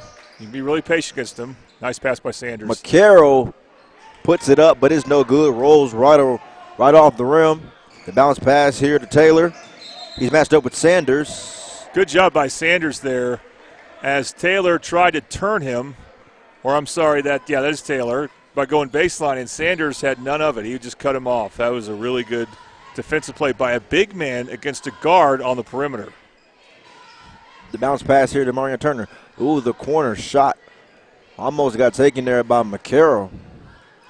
He decided otherwise, and now Jaden Johnson now with the ball.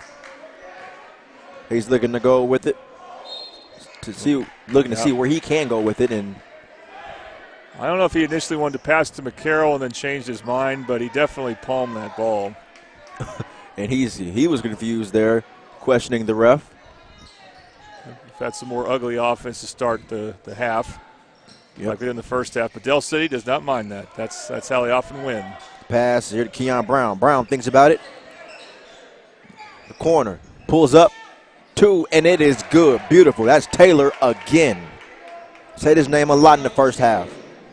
You just string together a couple of those jump shots, and maybe, again, that will just get you your confidence going in other ways on offense.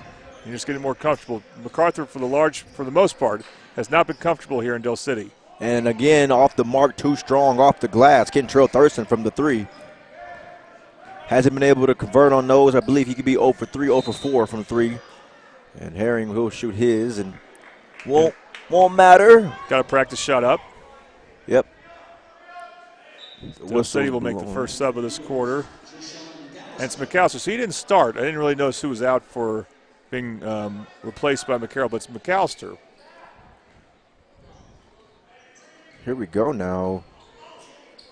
Pass there to Herring. He had Keon Brown, who's matched up with McAllister.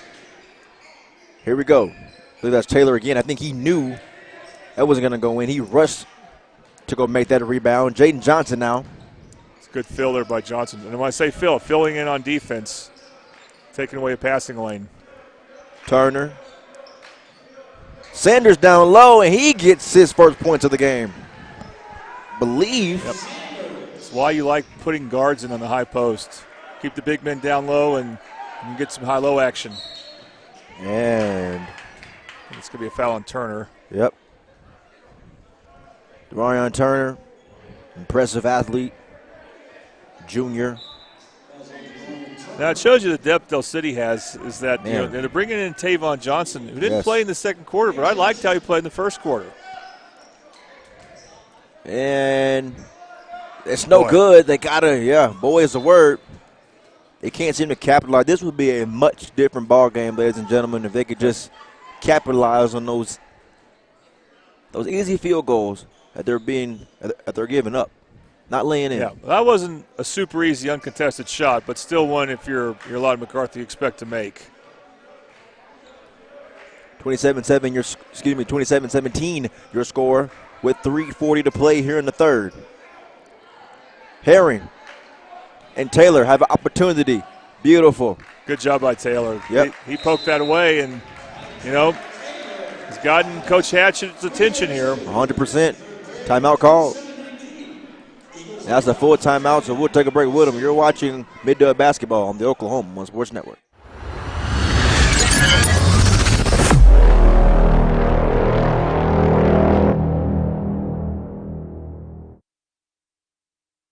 Experience the best wash in town at Tommy's Express. You'll love our open and bright tunnels, easy loading flat belt conveyor, unlimited membership, and free vacuums and mat washers. Experience the difference and visit Tommy's Express today.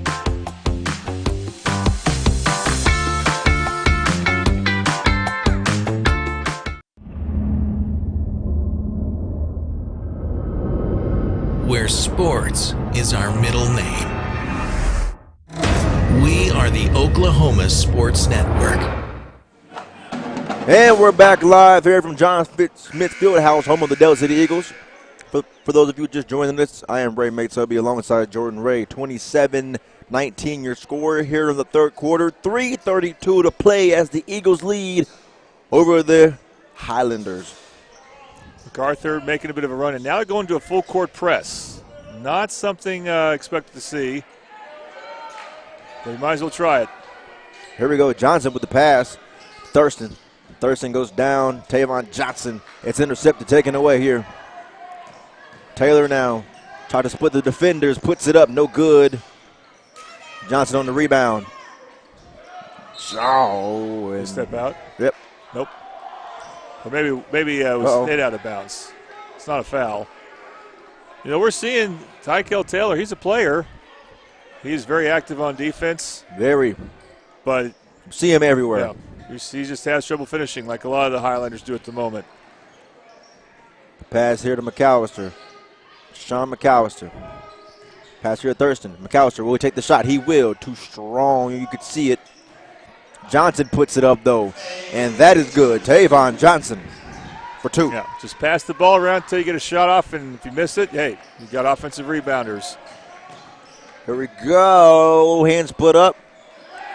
Nice. And that's who is going to be the difference, as you've mentioned. Yep. That is Malone coming in for a pair of points. McAllister finds Thurston. Thurston, can he make a move? He will. He puts it in. Makes it a 10-point game again. Good sure move by Thurston. Malone did not take a good angle on that on defense. He should have contested it better. Nice pass there to Malone. He puts it up. He responds. But there's no problems with him on offense. 100% not. He hasn't had a great defensive series the last 2 possessions for Macarthur, but on offense he's been tremendous and single-handedly keeping them in this game. Here we go now, 31-23. Pass to Tavon Johnson. He puts it up, and it's no good. Beautiful shot. 1:52 to play. That's Keon Brown. That time he finishes. Just keep attacking and keep attacking if you're Macarthur. At some point, those shots will start to go in, and now they're as close as they've been in a while, 6 points. You can see that score slowly getting closer. Oh, for 3 is Johnson. Oh, in and out. It looked good. It's Taylor now with the ball. Passes to Herring. He finds Brown, who alerts some guys, and then Malone turns it over. Passes it to Jaden Johnson. Whistles are drawn. That's Malone's first bad offensive play. He should have just kept going. He made a good spin move. Yeah, I agree. In a high post action. Drew a smaller defender on him. I think it was McAllister. Should have just kept going. I think if he kept going, he would have succeeded there. And then, as we await, we haven't said Amandre Sanders' name here in the second half at all. He's back in the game. Yeah, well, Del City, they're deep. There's going to be some good players in the rotation you won't see much in a certain quarter. Pass back to DeMarion Turner, who gives it to Sanders. Sanders to Turner. They exchange. Sanders for 3. His second. Puts it up. This time no good. And DeMarion Turner. Watch the screen incoming. Taylor trying to make something shake. Puts it up. It's no good again. It's been a struggle. We're seeing Macarthur start to get offensive rebounds. That's Del City's forte. Unfortunately, that when they got one, and that being Xavier Alcido, Del City forced a jump ball. Kamari Williams now checks in for DeMarion Turner, and Carroll back in. Yeah, and McCurl is in now as well for Jayshawn McAllister. Del City in this drought there, and they shot a couple of threes. I'm not sure if those are shots Coach Hatchett wants. Maybe he's okay with them. They don't have that great three-point shooter right now. Not at the moment. But they certainly aren't shying away from that three-point line. And timeout called again. So what happened there is, and this leads to a 30-second timeout, but we saw Tavon Johnson dribble to a spot where he had nothing going and he had no way to get out of it. So that's why Coach Hatchett just burned a 30-second timeout. Late in the third quarter, 29 seconds to go. You know, it's not too early to think about saving possessions here. And it'll be interesting to see if Coach Hatchett tries to get his team to hold for the last shot, especially if Macarthur goes zone. 31-25 your score, 29 seconds left in the third. The Highlanders inching and clawing their way back. It'll be interesting to see how this fourth quarter unwinds for both ball clubs here in the fourth. Yeah, well, Macarthur start to get comfortable on offense. They should have the fresher legs. Correct. For Del City, this is their fourth game in 6 nights. Now, again, Coach Hatchett's been rotating a lot of players, so I don't see any of them really being tired at this point. Their starting backcourt is out at the moment, that being Thurston and Turner. So what will they do on offense? Yep, well, here we go. Control Thurston passes it in to Sanders. I'm He sorry, gives it Thurston to- was in the game. My mistake. But it looks You're like all right. MacArthur wants to hold for the last shot. Pass from Williams. Williams to Sanders. Back to Kamari Williams. Here we go.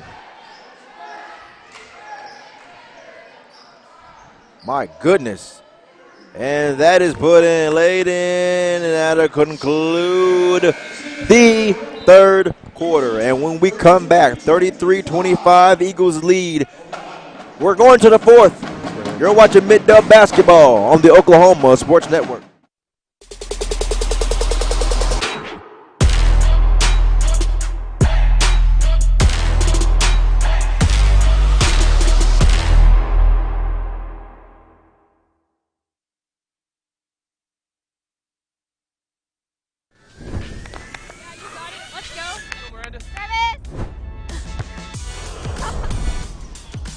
What business do you want to start? I want to start a car mechanic shop. Let's say we go to Scissor Tip. Ready to go get some coffee? Yeah, let's go. You got it. I think she was from One, Rose State. 2, 3. Woohoo! Congratulations, Rose State college graduates.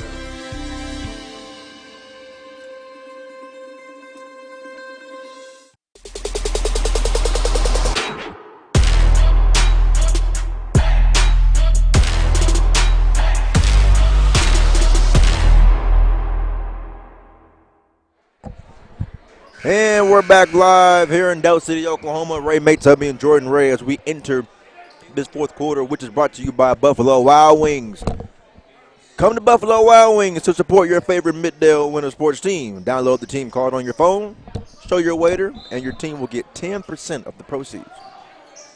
Buffalo Wild Wings, ladies and gentlemen. Here we go. Tavon Johnson with the steal and trying to keep his footing. He could see that coming. He definitely did. Again, he doesn't move like you would think for a guy his size. Just cat quick. Good first defensive possession for Del City. MacArthur still in this game, but they got to find some consistency on offense. Here we go now. The pass to Sanders. He goes down to Johnson. Tavon Johnson. Good pump fake. Yep. Definitely respected Malone, and how could you not? Pumps and gets it in the second time. Here we go now. Trap on Brown, excuse me. Pass down low to Malone. Trap on him. He gets it to Brown. Here we go for three. It's in and out, no good, and rebounded by Johnson. Nice and that's McCarroll. He puts it in. Deshaun McCarroll. And that replay right there brought to you by Super Subs. Wow. Looks like we got a full timeout. And with that full timeout, we'll take one with you. You're watching Mid-Dub Basketball on Oklahoma Sports Network. Where sports is our middle name.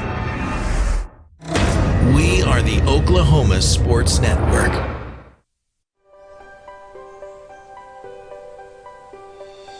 If you've lived in Oklahoma long enough, you'll know that we get extreme weather.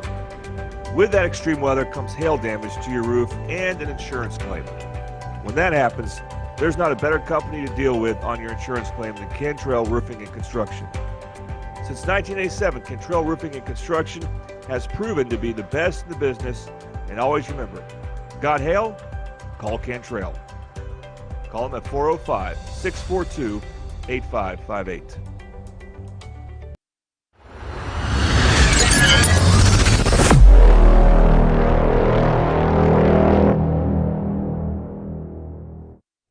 And back live, you're watching Mid-Dub Basketball on the Oklahoma Sports Network as we just return back from that full timeout.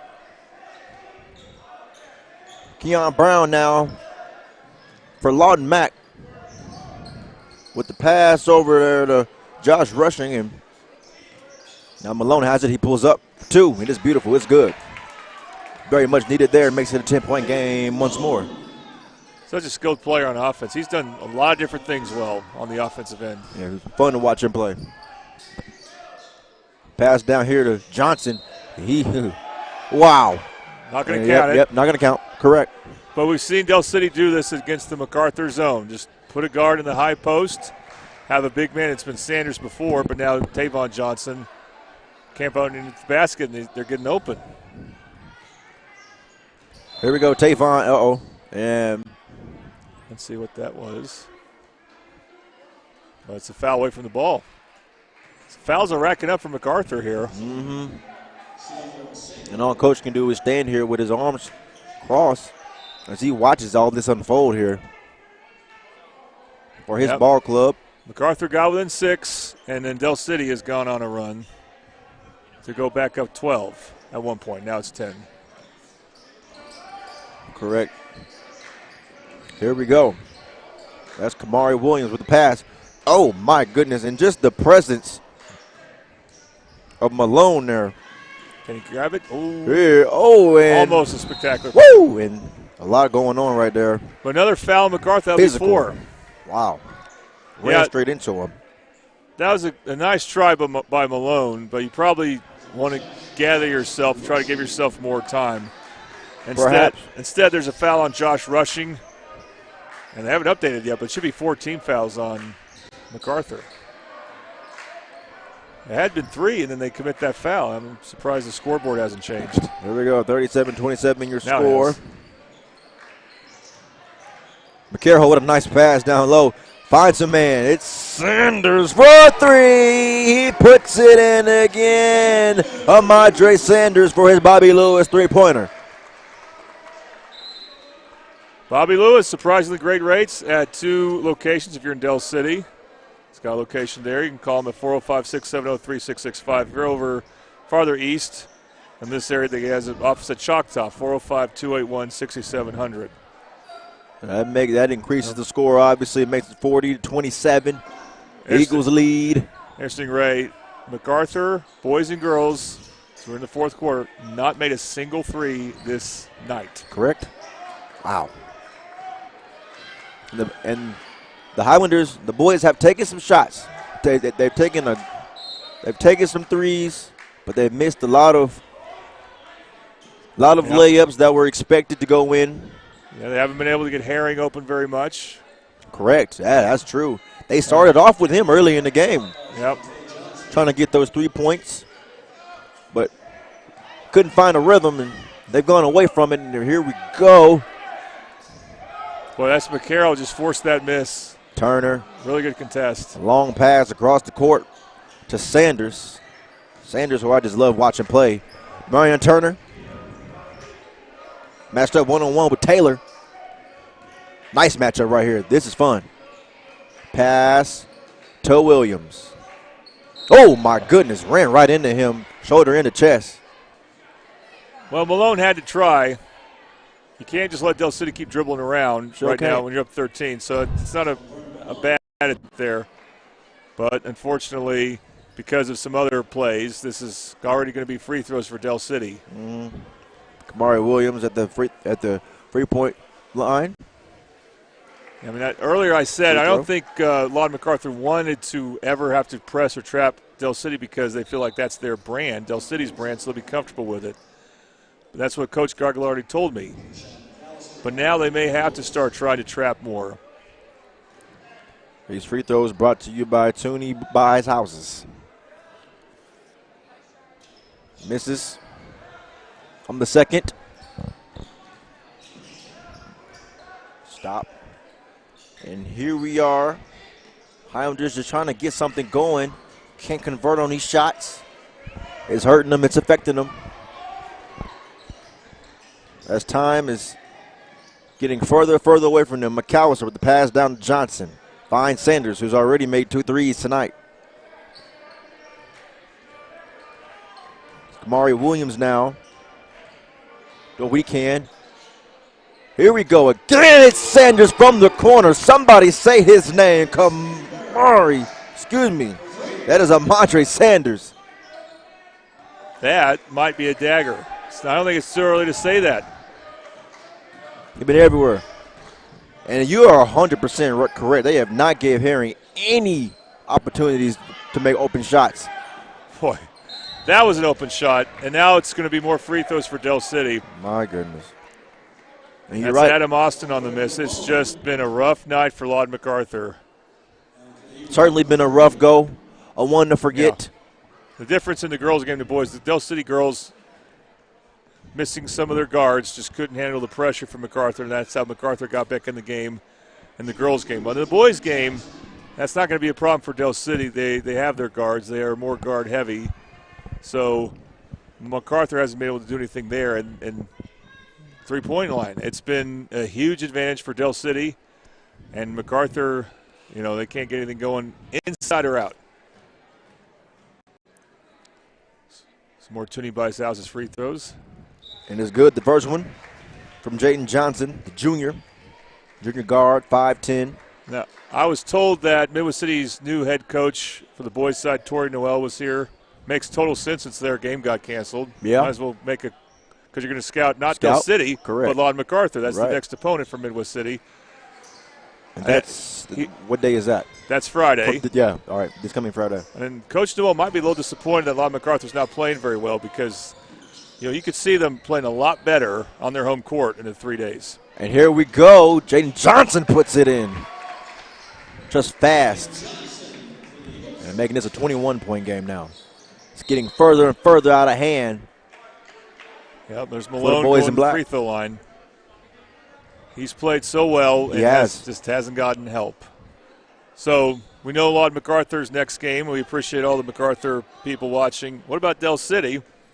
They're going to play Friday at Santa Fe South, I believe. And then it says here they got a Saturday game against John Marshall. Oh, man. I have to double-check that because that's unusual, but that could be the case. And then the next district game's not for several days because they're going to have a tournament weekend. Yep. We'll see a timeout, so we'll keep it here. But they're going to go to Guyman on the January 26th. Host Southeast. The next home game for Del City will be January 30th against Southeast. And then they already beat Southeast at Southeast, both girls and boys. And then the next game that we will have on the Oklahoma Sports Network for Del City boys, February 2nd against Midwest City, the rematch. Oh, that'll be something. Both the boys and girls Ray need to go undefeated in that stretch. And I think the tough game for the girls especially will be Guyman. Guyman's got a good girls team, but just making that trip, that's good. That's on January 26th. That will be a tough one for the boys. You know, John Marshall and Southeast have a lot of good guard play. So interesting to see. The girls definitely need to really pull tight after their tough loss. They need to go 4-0, and hopefully they'll be at full strength when Midwest City comes here on the February 2nd. And that is a miss there. Here we go. Uh-oh, Sanders thought about it again. Taken away. Oh, and stepped out of bounds. That's Herring again. He has just been everywhere. But yep, playing hard. Yeah. Unfortunately, just a bad break there. He just barely touched the sideline. By the way, Ray, I got to say, I have no idea who our player of the game will be. No one in particular stands out. I got mine. I love him, Andre Sanders. He stood out to me. Here we go. It's a good call. Thurston with the trap now. McAllister pass down to Sanders. He is no good. Off the mark. Pass to Taylor, puts it up, and he's no good again. It's been a rough go for him. He's made his presence felt with his hustle and causing turnovers and defense, but when it comes to offense, it's been a forgettable game and forgettable night for him. So what's Lawd Macarthur as you see these Toonie Bice House's free throws? What are they in for against Midwest City? Well, they might be going up against a team that's playing even more frantically than them, than Del City. And they also have the number 1 junior in the state, Carl Sean Young, who's committed to Oklahoma State. Mm-hmm. And Midwest City's playing some really good basketball. They went and won the PCI tournament against 3 6A teams. And teams you normally think would be pretty good. PC West, Tulsa Union, and Norman North. Just like that. And here we go now, 29-48. At least it's a 19-point game. watch it, and that's a reaching foul. Yep. That's on Austin. Again, you got to take these chances if you're Macarthur, but unfortunately you racked up so many fouls early in the fourth quarter. That's where that foul rule can really bite you. Here we go. Right back to the line for these Toonie by Houses free throws. So I want to also mention this. The Del City girls also have a tournament coming up, and that's the Carl Albert Titan Classic, and we will have those girls' games on for you. They're on it, I believe, next Thursday. The games start at 11, 12:30, 2, and 3:30. 4 games each day. We're going to have them all for you. Here we go. And out of bounds. The ball travels out of bounds, and we're going to see a whole new lineup almost for the Eagles. Yeah, they're getting their guys in. Everyone's going to play for Del City. Yep. They got Darius Washington coming in, as well as Quentin Edwards. Of course, these guys already played some. Yep, and Omario Overall. Is it Onsi Barnes? No, I think this is the first time we've seen him. Yes, this is the first time we've seen Onsi. Well, a little bit. He played a little bit earlier, but here we go. Overall, no good. Off the side of the glass. Offensive foul. Something's going on down there with Herring, I believe. Well, he drew a charge, but he drew a charge that was going full speed at him.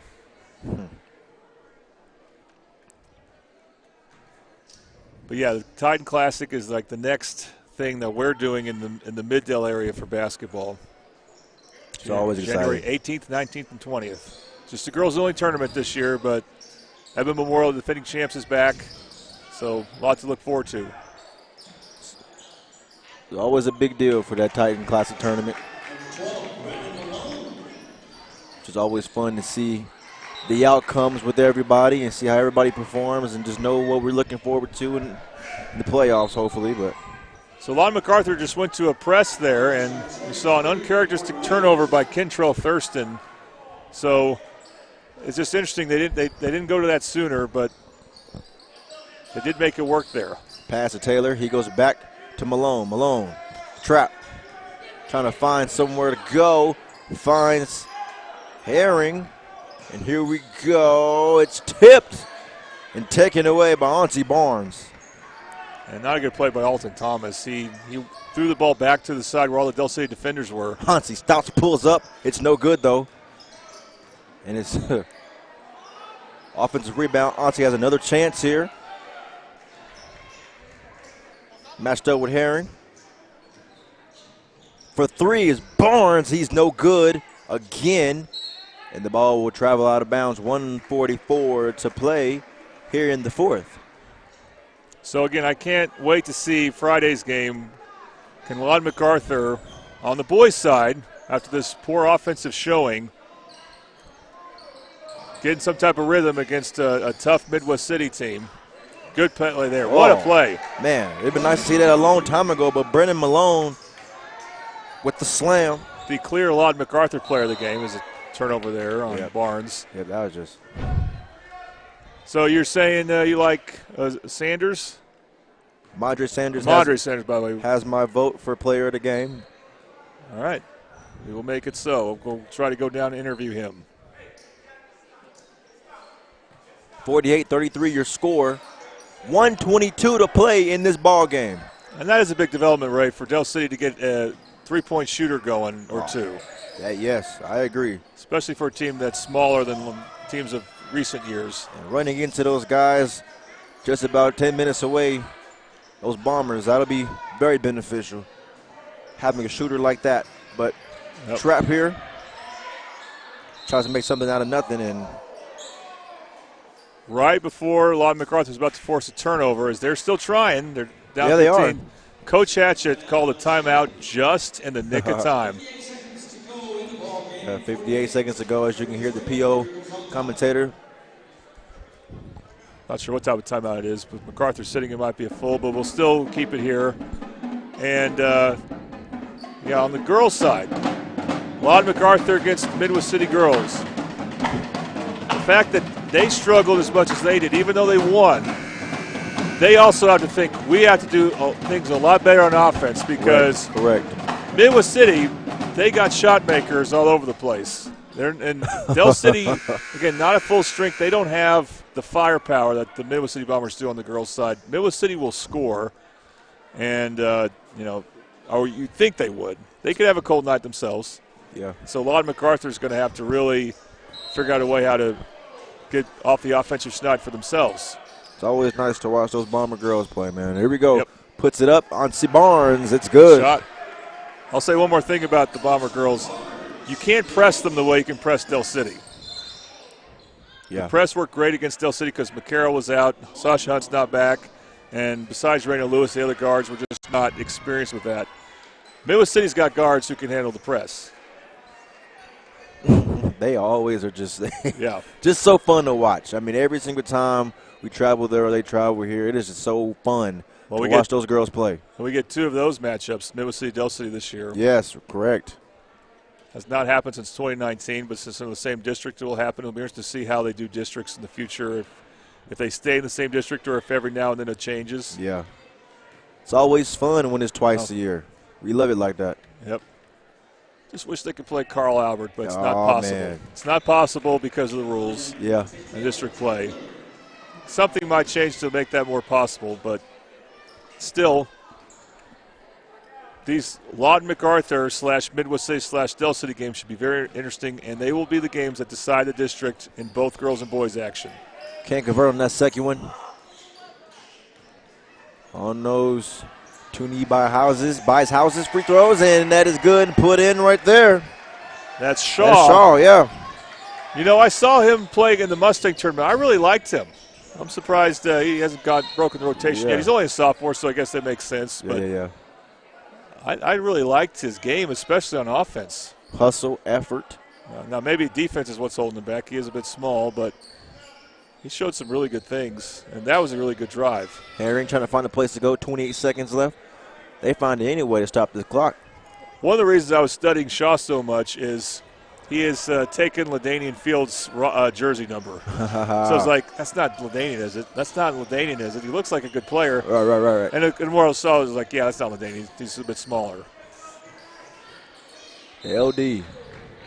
I decided no basketball this year, but he had a hell of a basketball career at Southeast. Yep. And you can't blame him because he's got to be thinking about Oklahoma State now for football. Yep. Man, what a season those boys had. Oh, yeah, one of their best since 76. 76, yeah.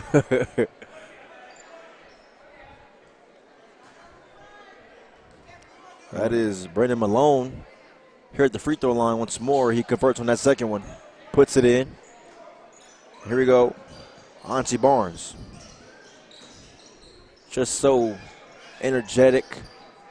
Moves really well. 7 seconds left, and they'll just run out the clock. And we'll say bye-bye. That'll conclude this ball game, ladies and gentlemen.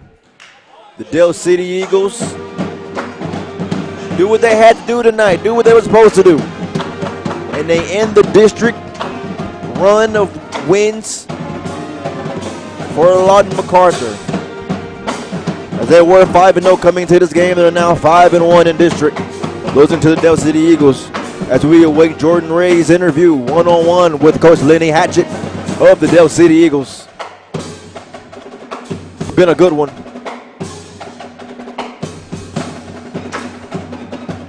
52-35 your score. As you can see here, Brendan Malone walks off the court. Had a very nice game. But as Jordan said, he couldn't get any help. And here comes Hatchett and Jordan.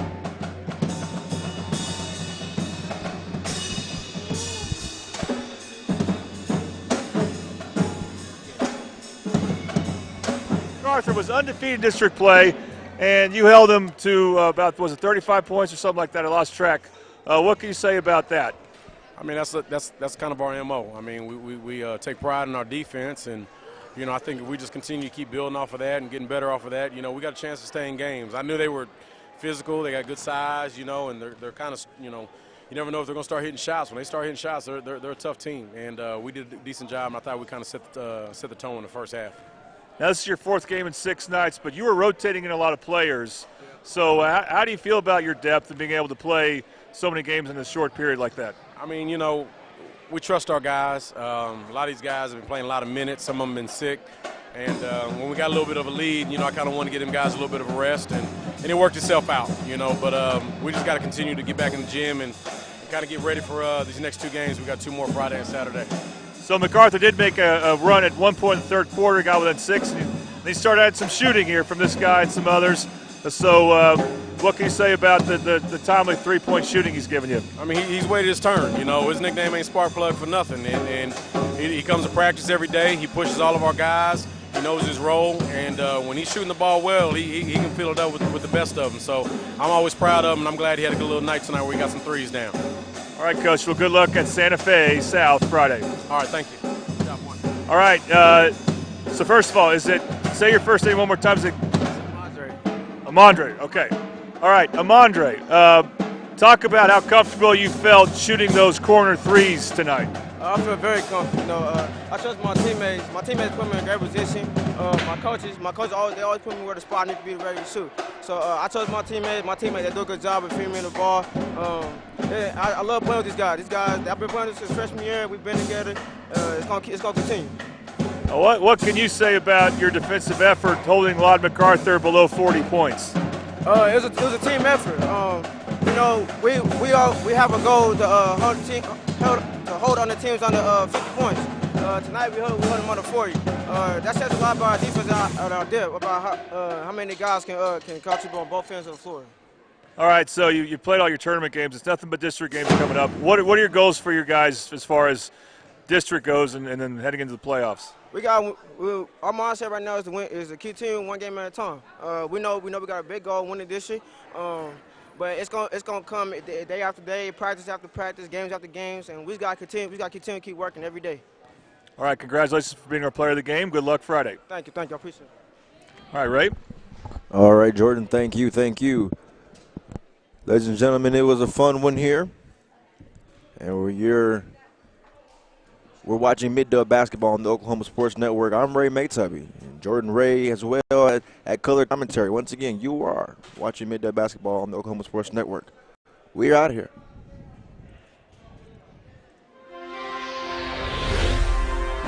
Thanks for watching this presentation of the Oklahoma Sports Network.